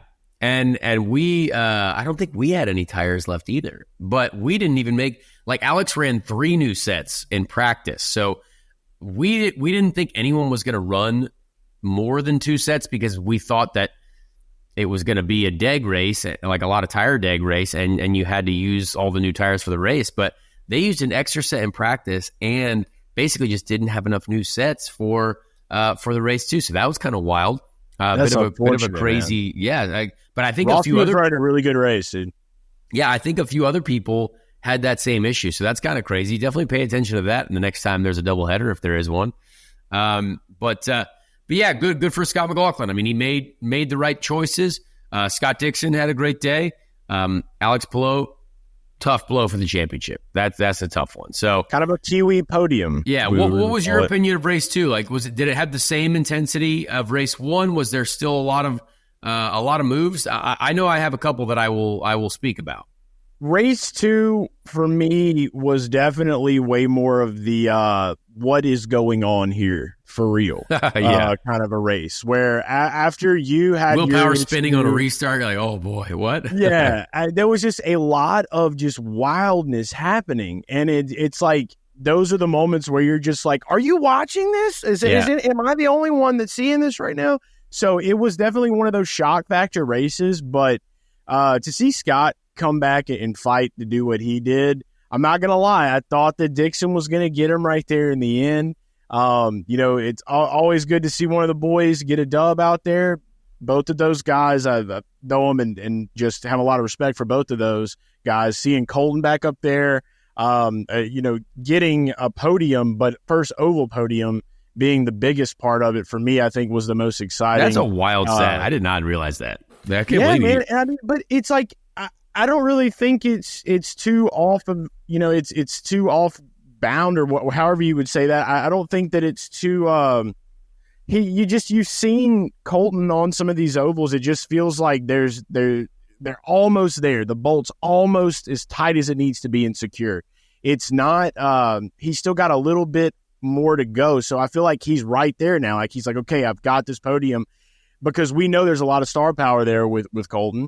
We know that he's got a great car. Andretti's a great team. So maybe this is just the confidence boost that he's going to need now to get up there and to get those wins at these ovals, because we know he can compete there. So yeah, there was a lot of telling moments in this race. There was a lot of crazy moments in this race. Overall, action-packed. Hate that it wasn't as good as race 1 for you, but just good to see Scotty Mac getting him another oval dub. I'll say that.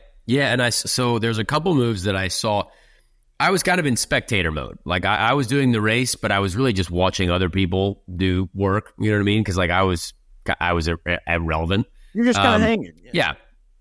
And what I noticed, this was actually kind of the first time that I've seen this, and it like people often in NASCAR, you see these slide job passes, right, where people just dive down to the bottom, and it's really came from dirt racing. Like you watch it, these Rip crazy up. World of Outlaws guy, they just throw it down on the bottom, slide up in front of the car that has to stop, and then I've never seen that in an IndyCar until Milwaukee race 2. So Really? I think.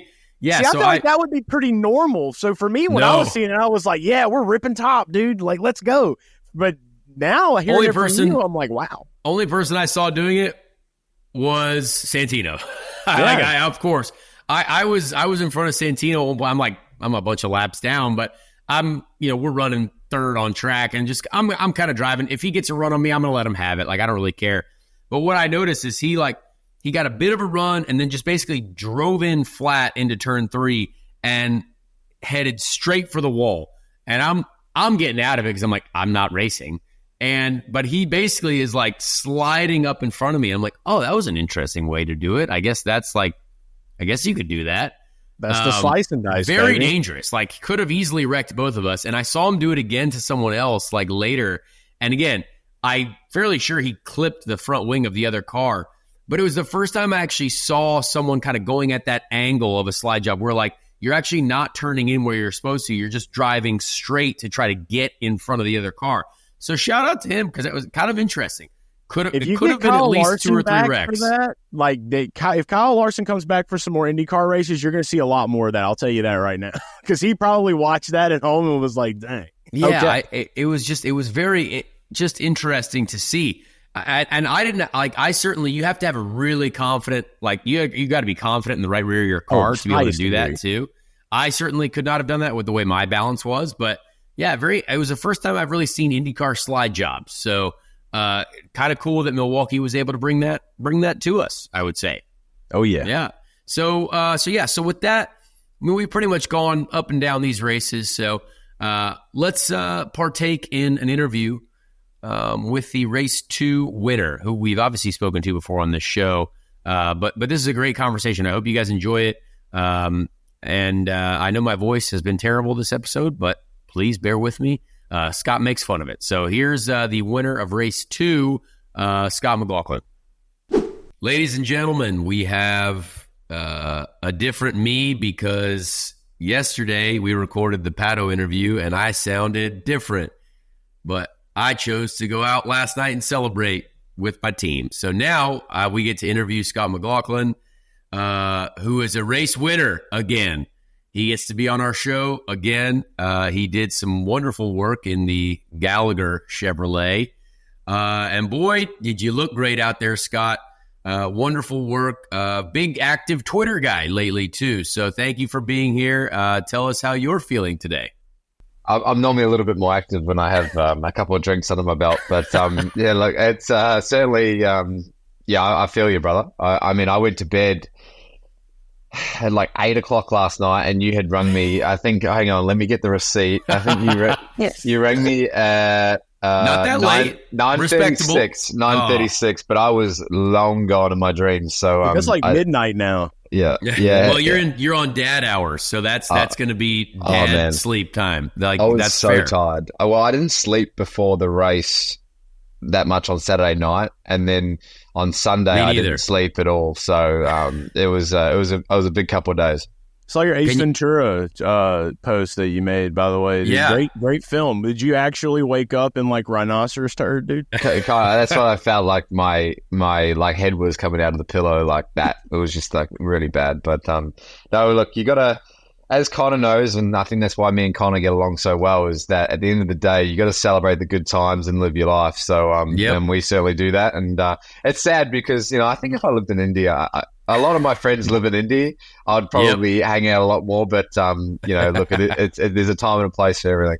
Yeah. So can you tell us a little bit about your Sunday evening? What did that involve? Like, I'll tell you about my last night as if we can co-share. This is for the show. Well, look, I was rushing to the plane. And Roger plane, nice, or the Penske plane? No, I flew commercial home. So so big commercial guy. Tough Peanuts, week. dude. rolled into a bar and at the airport in Milwaukee, and basically most of my team were there from that, like the sticker guys and my spotter and everyone. So polished a couple of 20-ounce spotted cows, which are Nice. fantastic, and felt pretty good going on the plane.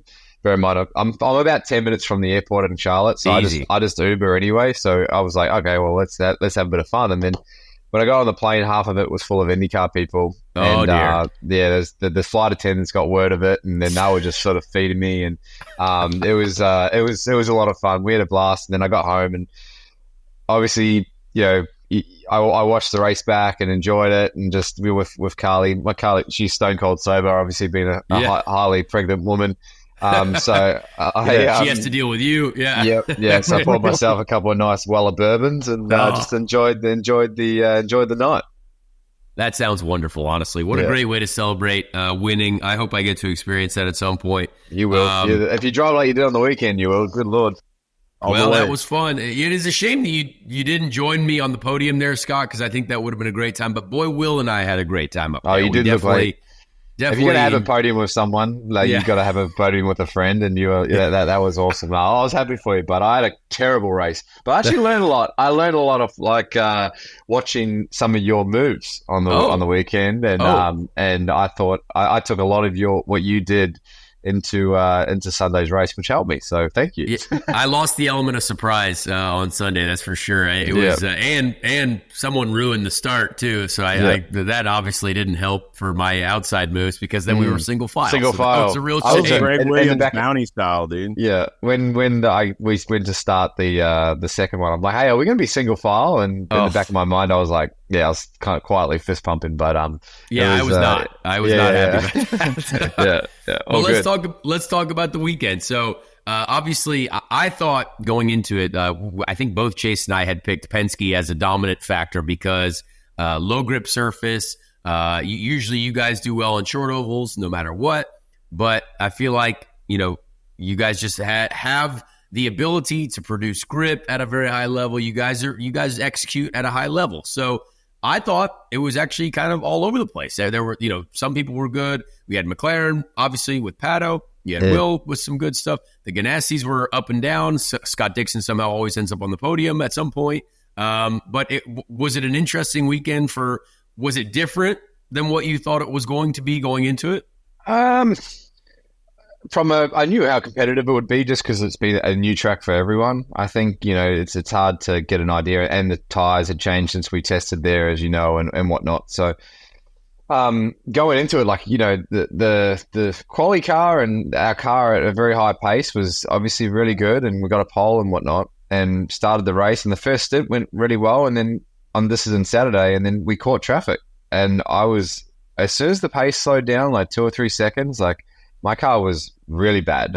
Really? Wow. Yeah, and I couldn't do anything compared to it. Like Linus, who was with me at the start of the race, he was really good in traffic. I mean, Pato, the McLaren boys, yourself, and all 3 Penske cars in the race, we struggled with exactly the same issue. So, or similar issues. So, was the track? Could you guys not move around as much as you thought? Only using one lane, couldn't go low, couldn't go as high as you wanted. Couldn't really do anything, man. I was just really holding on for dear life. And as you can understand, that's the worst feeling on an oval, because you just have no maneuverability. You can't sort of put your car where you want to go. So basically, from lap 75, 80 onwards, I was just in survival mode, basically halfway through stints. So I went after the Saturday's race. Me and Benny had a massive debrief about a lot of things, and not only that, I needed to do better stuff driving wise. The team needed to be better in strategy. Car needed to be a little bit better as well. It was just it was a really bad race, but the best thing about a double header is being able to rebound, and that's exactly what we did on Sunday. And I looked at a lot of footage. Yourself, I looked at Pato's footage overnight, and then just had a big debrief with Benny. Even when the garage closed, he went back to his hotel. I was still texting him, figuring out this is what I need, and it was just a really good team effort. But then for some goddamn reason, I couldn't sleep. I couldn't either. If it makes you feel any better, I was sore. I went to bed at 10, and that's we were sleeping in regardless. But I remember looking at the clock. It was like 2:45. I'm like, this is crazy. I couldn't sleep. I rolled over for 4 hours. Yeah. So yeah, I don't know whether I should do that every race, but it sort of worked. What were It some of the clearly thoughts paid off. going through your head in those moments trying to go to sleep? Just everything, man. I was also thinking about like little stuff like, okay, we got to sort this nursery out when I get home, like the baby stuff. Like That's important. Yeah, like the dog. Hopefully the dog's all right. The dog ate half a rug the other day, so that wasn't great. So yeah, it's there's been a few things happen off track and then on track. You know, there's a lot of things that, you know, when you start from pole, you feel pretty good about things, and you're like leading the first sort of 30 laps. I'm like, okay, I can control this for a bit, and then all of a sudden it goes south, and you're like, how did that happen? You know, and so yeah, there's a lot of thoughts going on in my head before I went to sleep. Well, I had a lot of thoughts too, and they were all the adrenaline was flowing, so I really couldn't sleep because of that. But it's kind of the doubleheader, like for you. Great, because you can rebound, you win the next day. For me, ours broke down. And so it's like you kind of lose a little bit of the high of like, oh, this is amazing. And then you're like, well, that kind of was tough. But let's still have a great time. The double headers are funny just in general because you could be a hero one day and then all of a sudden, you know, it is what it is the next day. So I'm glad. It is interesting, though, I would say, how much better you guys were, right? Because it just goes to show you that this sport is hard. So day one, okay, let's figure it out. Day two, you guys made the exact changes that you needed. And that's what we all have to do. That's why we knew going into day two, like as well, it's like, hey, everyone's going to figure this out. So it is going to be harder. And every day you have to show up and be the best that you can be, right? I mean, it's just, it's so important in this sport that we're in. It's IndyCar, man. Like it's just that anyone on any given day on their day can win a pretty pretty amazing race or have a great race, and you just got to be on your toes, and even like halfway through the race, like things can work out strategy wise and not work out if you make the wrong call, and we certainly did that on Saturday, and there was miscommunication and all that sort of stuff because you know that safety car where everyone took it and I didn't and I stayed out, like that wasn't meant to happen. I missed a call, so that was not a good feeling. I remember that. Yeah, they were like, oh, everyone stayed out. Well, everyone pitted except for Scott. I was like, oh, all right. Well, hey, good for him. Maybe he's on a winning strategy. I don't know. And I wasn't very confident about my car pace, so I was a bit nervous, but we held on. Yikes. Do you think, Scott, the wind change from Saturday to Sunday, do you think that helped you guys? Because I thought the wind was very powerful at Milwaukee. I thought because for practice and qualifying and even race one, the wind was essentially the same direction.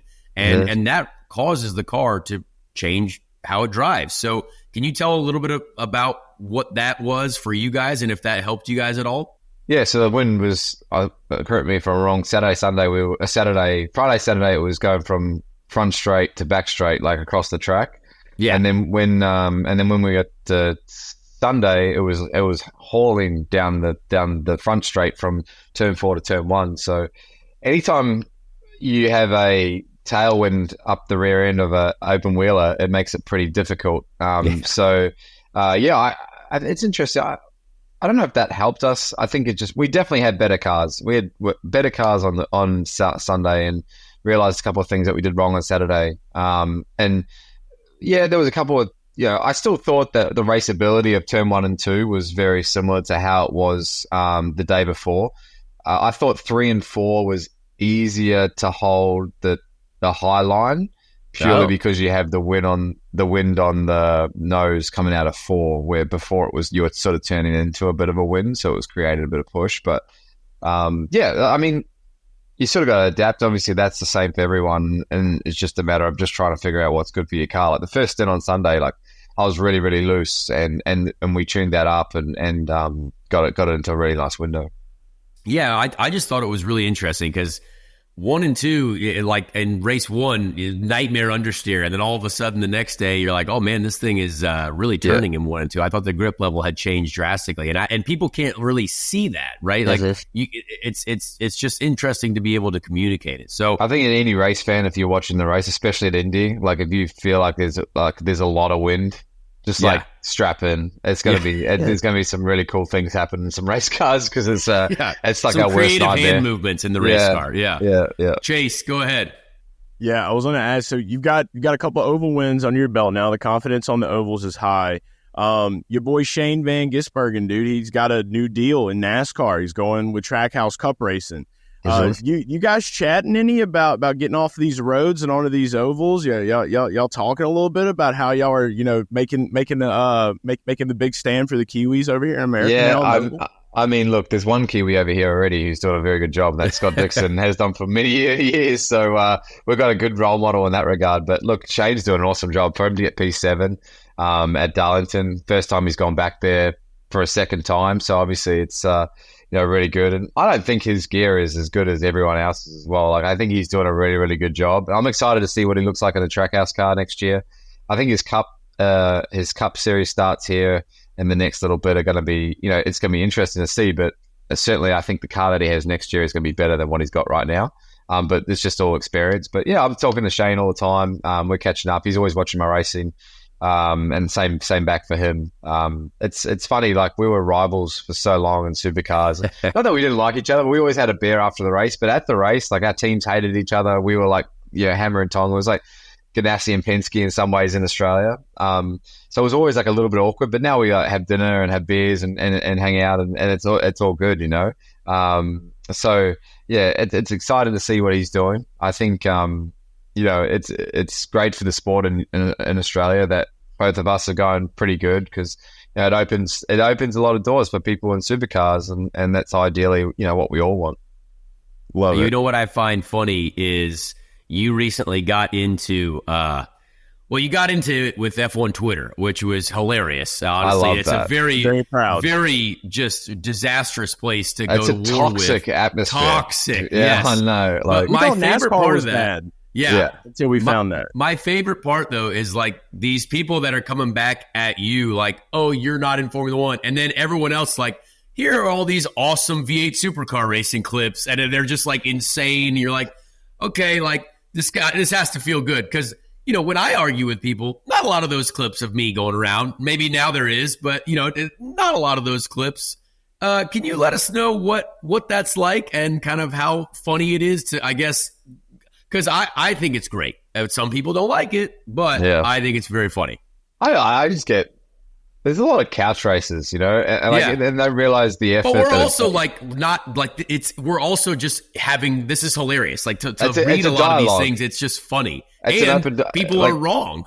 Big troll time. And like, it's like we can't talk to people. Like we if we offer our opinion, we're assholes. So of course. So like, that makes sense. I'm like,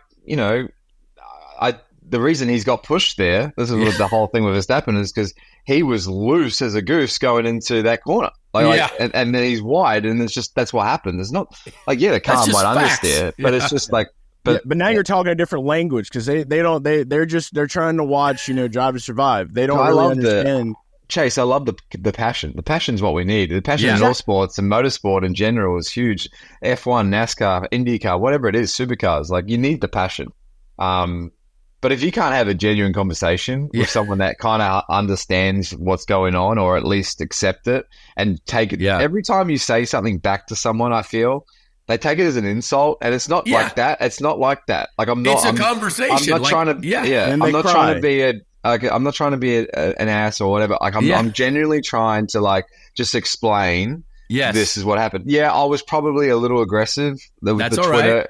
But like, you just got to, like, it's just a dialogue. It's an open dialogue. Reply back to me. Let's go at it and show me your points. And then, like, it's just let's just have a chat. But people don't want, as soon as you like show up with the facts, it's like, well, nope. Now I'm just gonna throw insults at him. I love that's a shame. But how good is Twitter like that? Like, it's great. I find it very funny. A lot of people don't do their own Twitter. Nope. And we know one person for sure. And then, like, we, like, genuinely, like, trying to, like, grow the sport. Yeah. Trying to grow the sport. Some interaction. I mean, look, I'm all for it, Scott. I know you had to surrender the internet for a little bit. Obviously, a bit of a rough period, but we're glad you're back. Yeah, I'm back, baby. I think that's important. let's talk a little bit about the what could have been, I guess, this year, right? Because someone had just put up, obviously, without the whole St. Pete debacle, probably close in the championship, right? So it's, I assume you're like, let's get to 2025 as soon as possible, because you guys have been very strong.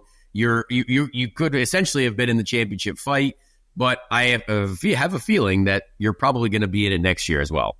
Look, we had that, yeah, absolutely. But man, I've this hasn't been look. We've been fast and we've been really good in some places, but I've made some silly mistakes as well. Obviously the clash with Will at Toronto didn't help, but I also clashed with him in Laguna on my own accord. I've made a couple of mistakes. Detroit, I put it in the fence by myself like a donkey. Like I can't. There's just so many things that go into a championship, and then.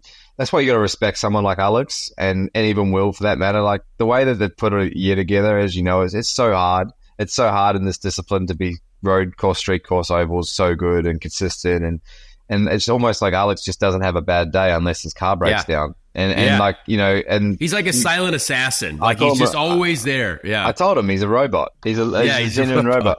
But really is. He's got the eye of the tiger for sure. Yeah. Like, and you gotta respect it. You gotta respect it. Like sure. If I got those points back from St. Pete, that I would be right there. But that's that's all for me. I look at it as like that is what it is. Like I can't.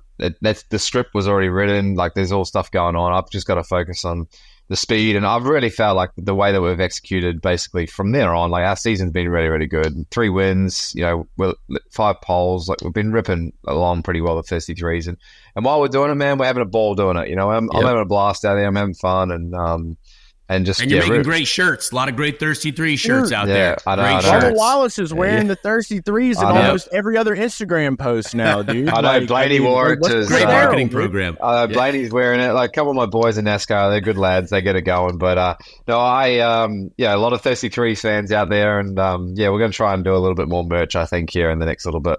Strong, Talk a little bit about the event in general this weekend, because I thought it was fantastic. The fan turnout was great. I mean, when you look up into an oval grandstand, that's it's kind of an old school one, Milwaukee. It's like, here, we're going to put everyone right here, and you could see everything, right? Yep.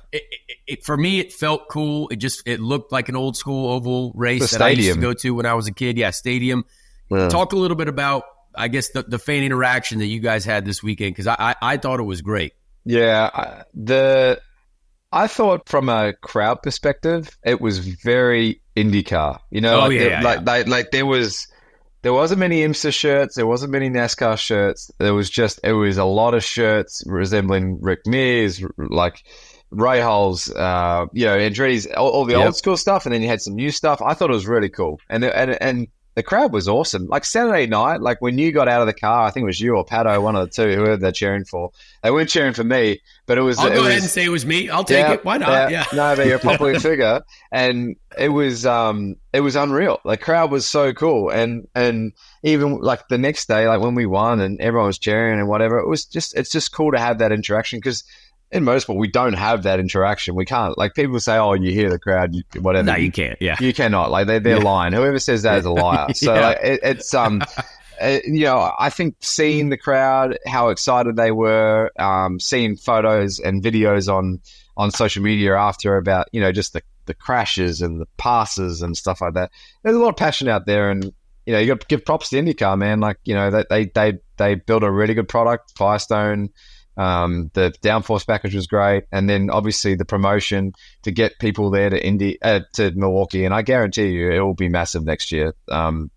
Just from the talk on social media, everyone's like, "Oh, I've got to go." And if we keep providing, this is what I said to you earlier in the year. I'm sorry, I'm gonna just ramble here. No, keep going. This is why we need to spend money on testing before we go to like ovals like this. Like I feel like we need to have like a specific race car, 2 or 3 cars that go into each oval before we go with some old drivers or whatever, even some current ones, and test tires, test downforce levels, figure out, okay, this is what we need, and then put it to work. And that's what we did here, because we had to. We hadn't been here for years. And we've done that for Nashville, and I really hope Nashville's good, because I think they've put a lot of effort into that. we came out of the test like, this sucks. We won't be able to pass. Yeah. Like, it was too hard. Firestone listened to us, IndyCar listened to us, and they come back with what we had. And it was completely different to what we had. And you got to give props to them for that. And it's just going to take time, but I think that's where we need to invest. I get the marketing, I get all that, but if we keep providing races like we did on the weekend, like, people will come, people will sit, people will enjoy our racing. And I really do think that's a big way forward. Absolutely. And so one thing I did want to share with you, which I thought was really interesting and actually pretty cool. You talk about the fans. So we parked our car with like 6 laps to go because we couldn't make up any more positions, right? So I was getting out of the car, and every lap that you came by, I thought the race was over because the fans were cheering like crazy. Like, and I was like, I don't know. Oh, it must be over. And then the cars came back around. And I was like, oh, it must be over. And then the cars came back around again. And every single time the leaders came by, the crowd was actually like making noise. Yeah. And, I didn't know. Like, I got goosebumps thinking that. That's cool. Was really laps were insane. Yeah. When you had your battle with Colton, and then it was like Dixon was like getting very close up there. Like, so it just provided such an edge of your seat race, man. Yeah, and that's what you need every time we're going into a race weekend. You want it to end like that. Yeah. Like, that's where you get, like, NASCAR's had those finishes this year where it's been like 2-3 guys at the line. Yeah. This race this past weekend, the one that you won, I mean, it was an exhilarating finish, man. The more of those we get, the better. It was a really cool thing. Like, that's why, because I couldn't see what was going on. Right? I'm taking my helmet off, but I can just hear it. That's when I saw that it actually, like, obviously you look at the highlights and it's like, oh, well, they weren't like exact, like it was the noise that you'd hear if like someone was side by side, but it was really just, I mean, you were leading, like you were just winning, right? It was awesome. Close, but it was really cool to like hear how every lap people were making noise because what they were seeing was cool. Yeah, that's awesome. I mean, that's what we need, and we keep providing the product. I mean, like that battle with Colton that we had was awesome. I mean, we were banging wheels, like we were like literally like side by side for like 2 or 3 corners. He was taking air off me, and I was ducking to the outside, take some air, and get a run, and like it was awesome. Slide jobs. Yeah, there was just that, but we were allowed to do that because of the package and the tires that we have, and that was unreal. So let's talk Nashville. Pato, I'm talking to him yesterday. He sounded slightly hopeful, but not really sure. I mean, I think we've had 2 races so far this year that everyone said are going to suck. Like internally, right? Like we're like, oh, Gateway's going to suck. Yeah. Oh, Milwaukee's going to be terrible. That's all of us negative Nancys in the IndyCar paddock. That's realistically, that's what we're all saying. We don't want to say it publicly because we want to get everyone excited, but that was what was going around. Mm-hmm. And those 2 races were fantastic. So let's hope the same for Nashville, right? Yeah, I mean, I haven't stepped foot in that place, so I actually don't know what the track's like. Me neither. I've obviously seen the track and whatever. So, but I'm excited to see what happens. There's no reason why I don't think we can have another good race like that. Obviously, it's a little faster, a little different to what we used to on the last couple of races, but. Yeah, I mean, any sort of championship decided and oval, I think it's going to be excited. And like, yeah, it sucks that we're not on the streets, but I think it's so cool that we're finishing off with an oval. And I just really hope the people come out, support it. I mean, we're still in the Midwest. We're going to be ripping around there. And I'm excited to see what goes on. All right, Chase, you got one more for Scott? Yeah, I was just going to say, what's on the itinerary after the race? Where are the stops on Broadway? Where are we going? Brother, I'm nearly a dad. I'm coming home. That's right. I'm coming home. I'm a dad. Yeah, I know, but But you're it's a different story. When is your child coming into the world? Well, she was measuring 2 weeks early the other day. Meant to be coming into the world on the 13th of October, but she's a couple weeks early, I think. So it's I think like you just never know. So I'm literally on the jet straight home Sunday. But look, I can give some experience. Been on Broadway many times. We go for the listeners, for all the people going. Tootsie's, hard to miss Tootsie's. Like, let's be honest, like that is a time. I think Kid Rock, me and Connor have polished some sherbets in there before. Yeah, well, that's right. We did. That's kind of where we like. Yeah, there's a bit going on that night too. But that's right. Yeah, that was shout out to Chris Burton. Chris. Yeah, Chris Burton. Good friend of mine now. Thankfully. Big but Oakmont guys, yeah. But it's a good time. Nashville, it's hard to beat Nashville Broadway on any day. The sun's up, sun's shining. Go have a blast down there, and you'll find a good time. One thing we have to know, obviously, I don't know if we've got your thoughts on this yet, but this is a highly debated topic recently, and I don't know if you've seen any of the clips, but there's talk of a 100-meter dash. I keep asking because I want to know what people's thoughts are. I haven't heard anything outside the box yet. I feel like some people have been forgotten about, but I said you would not win a 100-meter dash because you drink too many beers. So Chase said you would. I said you drink too many beers to run a 100-meter dash. Can you give us your thoughts on who would win the IndyCar 100-meter dash? There's no way I'd win the 100-meter dash. You could get like I was telling Will Power, like we get some Heelys, dude. Like we can get trickster shoes, dude. Like even with those bad boys, I think I'd probably maybe scrape in for a top 10. Like I'd be pretty sure, but we'll see. But not a runner. Hoverboards. It's hard to go past Joseph. I have ran against him. I was intoxicated when I did this, but but he was very fast. Nice. Okay, good. Yeah, I think Rossi's pretty quick. But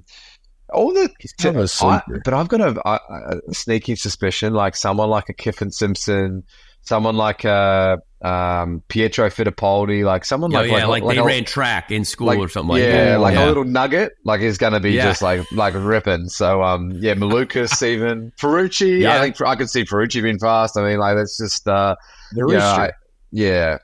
couple of little nuggets out there, a couple of little pocket rockets. Be interesting to see how they go. Pocket rockets. Yeah, you're right. Pocket rocket was great. I can see it. Anyway, it's never going to happen, but it is fun to think about because people start wondering, like, a 27-lane track would be sweet. We should do a combine. Or something. That would be very funny. I will host a combine, dude. That would be very funny. As long as you know where you could do it? You literally could have done it on the front straight of the Milwaukee Mile because essentially it's flat, right? You have it's wide enough. Yeah. So anyway, next year we're going to get our sprint shoes with the tiny shoes with the spikes. K-Swiss tubes. I think 27 drivers. I think 3 or 4 people would face plant at least. Oh yeah. So like that huge could be injury rate. There could be an over/under on injuries, which would be great. It would be a great market. I mean, DraftKings could support it. Like it could be. I would immediately have a job after that because people got hurt. So I would immediately be employed. Yeah. Super sub. The IndyCar Olympics are coming, dude. Next year. Get ready. Indy Olympics. How many cars have you driven this year?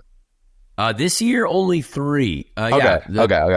The 18 car, the 78 car, and the 24 car. We're back. We're back, We're so back, baby. We got at least 3 weeks in a row. It took me only 3 to get on the podium, so let's go. I know. You're a dangerous man, Colin Daly. You are. Gotta watch out. Don't let us get hot. By the way, thanks for being a boy out there and helping me out a little bit, like just like it out of the way and stuff. Like when you were struggling. You're welcome. I appreciate that. The funny thing was, I was like, you know what? I feel like I am fast enough to be here, but now I'm annoying because it's like if I was in the race, then it would be fine. But I'm not in the race, so I was like, all right, you know what? I'll be here for a couple laps, and then I'll let the boys do their thing. I appreciate that. I think Rasmussen did that once or twice, a couple of times. There's a couple. And the shout out to 21 crew, Ed and stuff. They gave us an open in, as you know, it's very important. Oh, nice. On the yellow stop, and they moved all their stuff and they still pitted VK that time, but they gave us an open in, it's pretty good sponsorship if you ask me for sure. I don't know if you saw my open in, but I didn't. I had to turn around a chicane essentially. So don't ever get that pit box, Scott. I showed never. I saw a video on Twitter and I showed Ben. I'm like, this should be illegal. Like I feel bad for this guy. Like, I asked Kyle Novak if we could. Hey. Not for my sake, but for everyone else's sake, can we move the pit speed like earlier? So so instead of people hauling in doing like 80 miles an hour and I'm doing 35 trying to make this weird bus stop turn. Like, could you even make the pit speed limiter? No, I was in neutral before I even got around that corner. Yeah. Because I didn't have enough time to get around the corner and then pull the clutch before getting in the box. Just word of advice, just qualify better and you'll be better. Exactly. In the end, it's on me. It's not anyone else's fault but my own. So I completely accept it. And you know what? We picked that pit box too. There's an old video of Danica Patrick and they said it was an advantage of her pitting in that box. Yep. So we watched the internet video Turns out everything on the internet is not true. So Well, there's probably like That's the 20 cars advantage. back Yeah. there as well. it turns out it was a little bit of a different era. Maybe they had better turning radius. Anyway, Scott, we appreciate you. I don't know how Nashville's going to go, but I hope to be on the podium there with you. It sounds like a nice way to finish off the year. That would be really cool. And Let's do that. We Hey, if appreciate I'm on the you. podium in Nashville, that's a good time with you. I'd like let's just manifest that and see what we can make it happen. Yep, we're bringing the Wizards, magic, all kinds of stuff. Let's envision it. Scott, thank you. We appreciate you. It's been this is one of our last interviews. We only get to interview one more race winner. It could be you. Who knows? Be me. But until then, could be we you. appreciate you. What happens if you It win? could be me. I interview. Well, here's I'll the deal. interview. If you win, I'm coming on to host the show. Yes, All I right? approve of that. Yeah. Okay. Yeah. You could be the interviewee. I Or won't the take. interviewer. I won't take any money from Dale Jr. I'll be just a freelancer. I'll just come on, just hang out. The whole show, me and You Scott. can't then wear can any come Penske on. gear either. You have to be like, you have to just wear regular clothes. Yeah. The shop Indy looks after me with that. We'll be fun. There we go. Perfect. All Well, right. Scott, thank you. And we will see you next week. Yes, There sir. we go. Yeah. Always a fun conversation with Scotty Mac. Really enjoy his banter on the Twitter lately. He has been getting drunk and sending out tweets. So thankfully he has not gotten fired for that yet or canceled. So Great good guy. work. We're Good proud. work.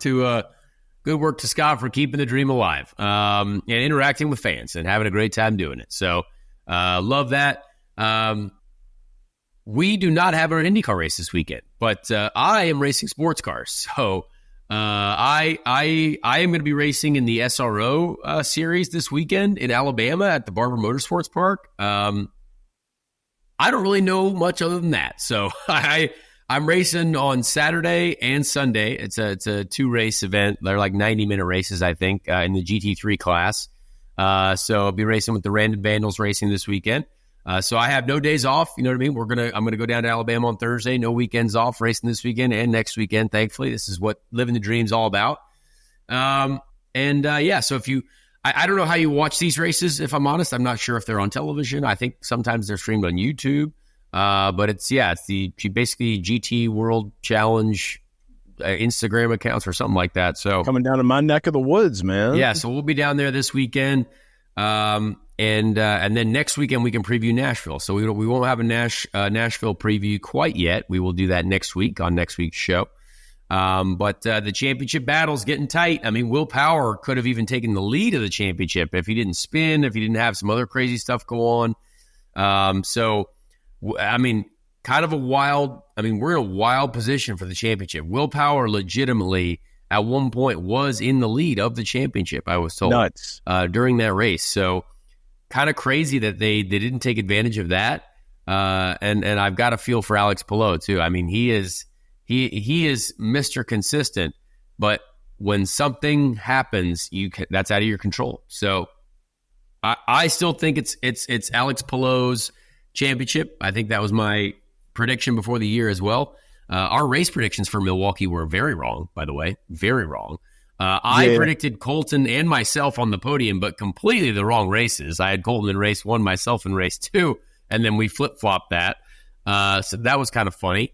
Turns out we didn't know what we were talking about. We got our days mixed up. And we got our days mixed guys. up. Yeah, it was just a day mix-up thing. David Malukas was that was a bad call on my part, too. He was fast. Tough weekend, though. I didn't know Linus Lundqvist was coming in race 2. So Yeah, right, exactly. So an interesting one. Again, I really thought it was going to be a Penske dominant weekend.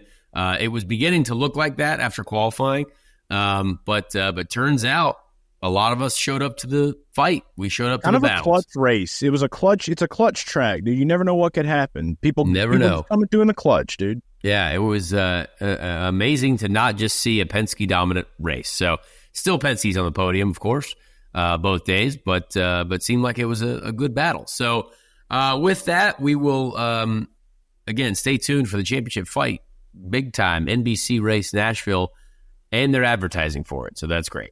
But with that, let's get to a very wonderful segment, the Ricky Treadway Random Indy 500 Driver of the Week. The greatest event of its kind that's ever been run on. Let's meet the drivers. We'll make up the field.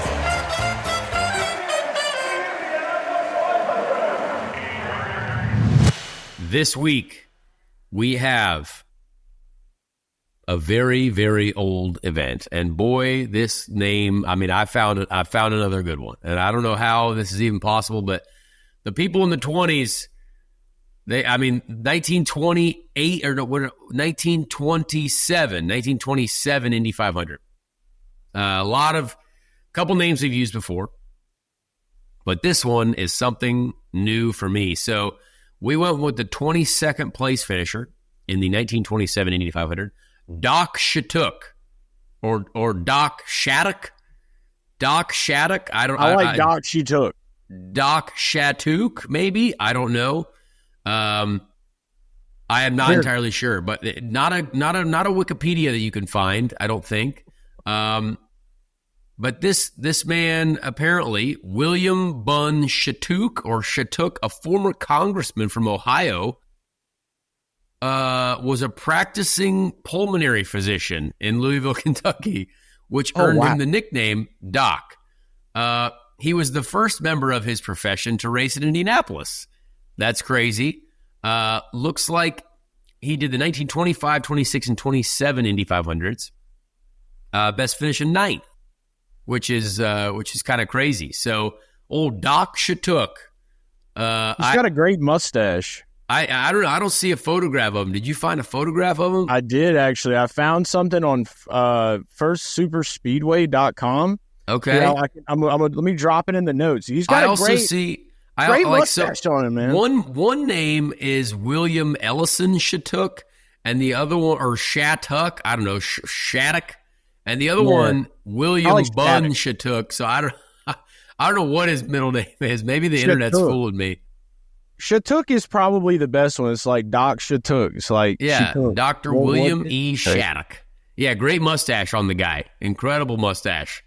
Beautiful. He's a doctor. So doctor is like the racing dentist, Dr. Jack Miller. We had Dr. Jack Miller back in IndyCar. I don't know. That's a good random Indy 500 driver of the week. He's my dentist. I feel like every doctor should have a mustache. Dr. Jack Miller is my dentist. So he's a race car driver, former race car driver. His son races in Indy NXT. So there you go. You got two for the price of one right there. Two for the price of one. I'm in the market for a new dentist, dude. There you go. Go see him. So anyway, that 1927. What a year for Doc, old Doc. All right, so there you have it, guys. Thank you so much once again. Everything meant a lot this week. It feels good to feel good. It was an amazing experience, very emotional. Appreciate everyone once again. Happy to have handed out some Speed Street stickers to folks. Again, we might have to put these up for sale because people keep wanting them. People have asked them for it. We got to ask the bosses at Dirty Mo. We got to get merch. We got to make sure there's no like weird off brand merch. Like we can't make. No, what are those things called that are like not real merch? They're like knockoffs. We can't have knockoffs. Yeah, can't have knockoff merch because your boys got to pay bills. Like we got to pay the bills, and we need to support Dirty Mo Media. So maybe we can sell some stickers. And to all of my brothers and sisters on the street of speed, sorry I couldn't be in Milwaukee. I promise we're gonna make it up to you going forward into the future. Absolutely. So. I appreciate everyone. It's been awesome. Thanks for watching on YouTube and listening on anywhere you're listening to. Please subscribe to the channel. Leave us a like, a rating, a comment of any kind. Talk to us. Get in some banter with folks. We out here. We're gonna enjoy the next 2 weeks. I'm an IndyCar driver for another 2 weeks, so I'm gonna try to enjoy it. I get to celebrate this podium for another week before another race, and then we get right back to the grind, and I hope we get another one. I'm going to do my best to bring home another trophy in Nashville. I think it'll be sweet. So with that, we'll see you next week on Speed Street.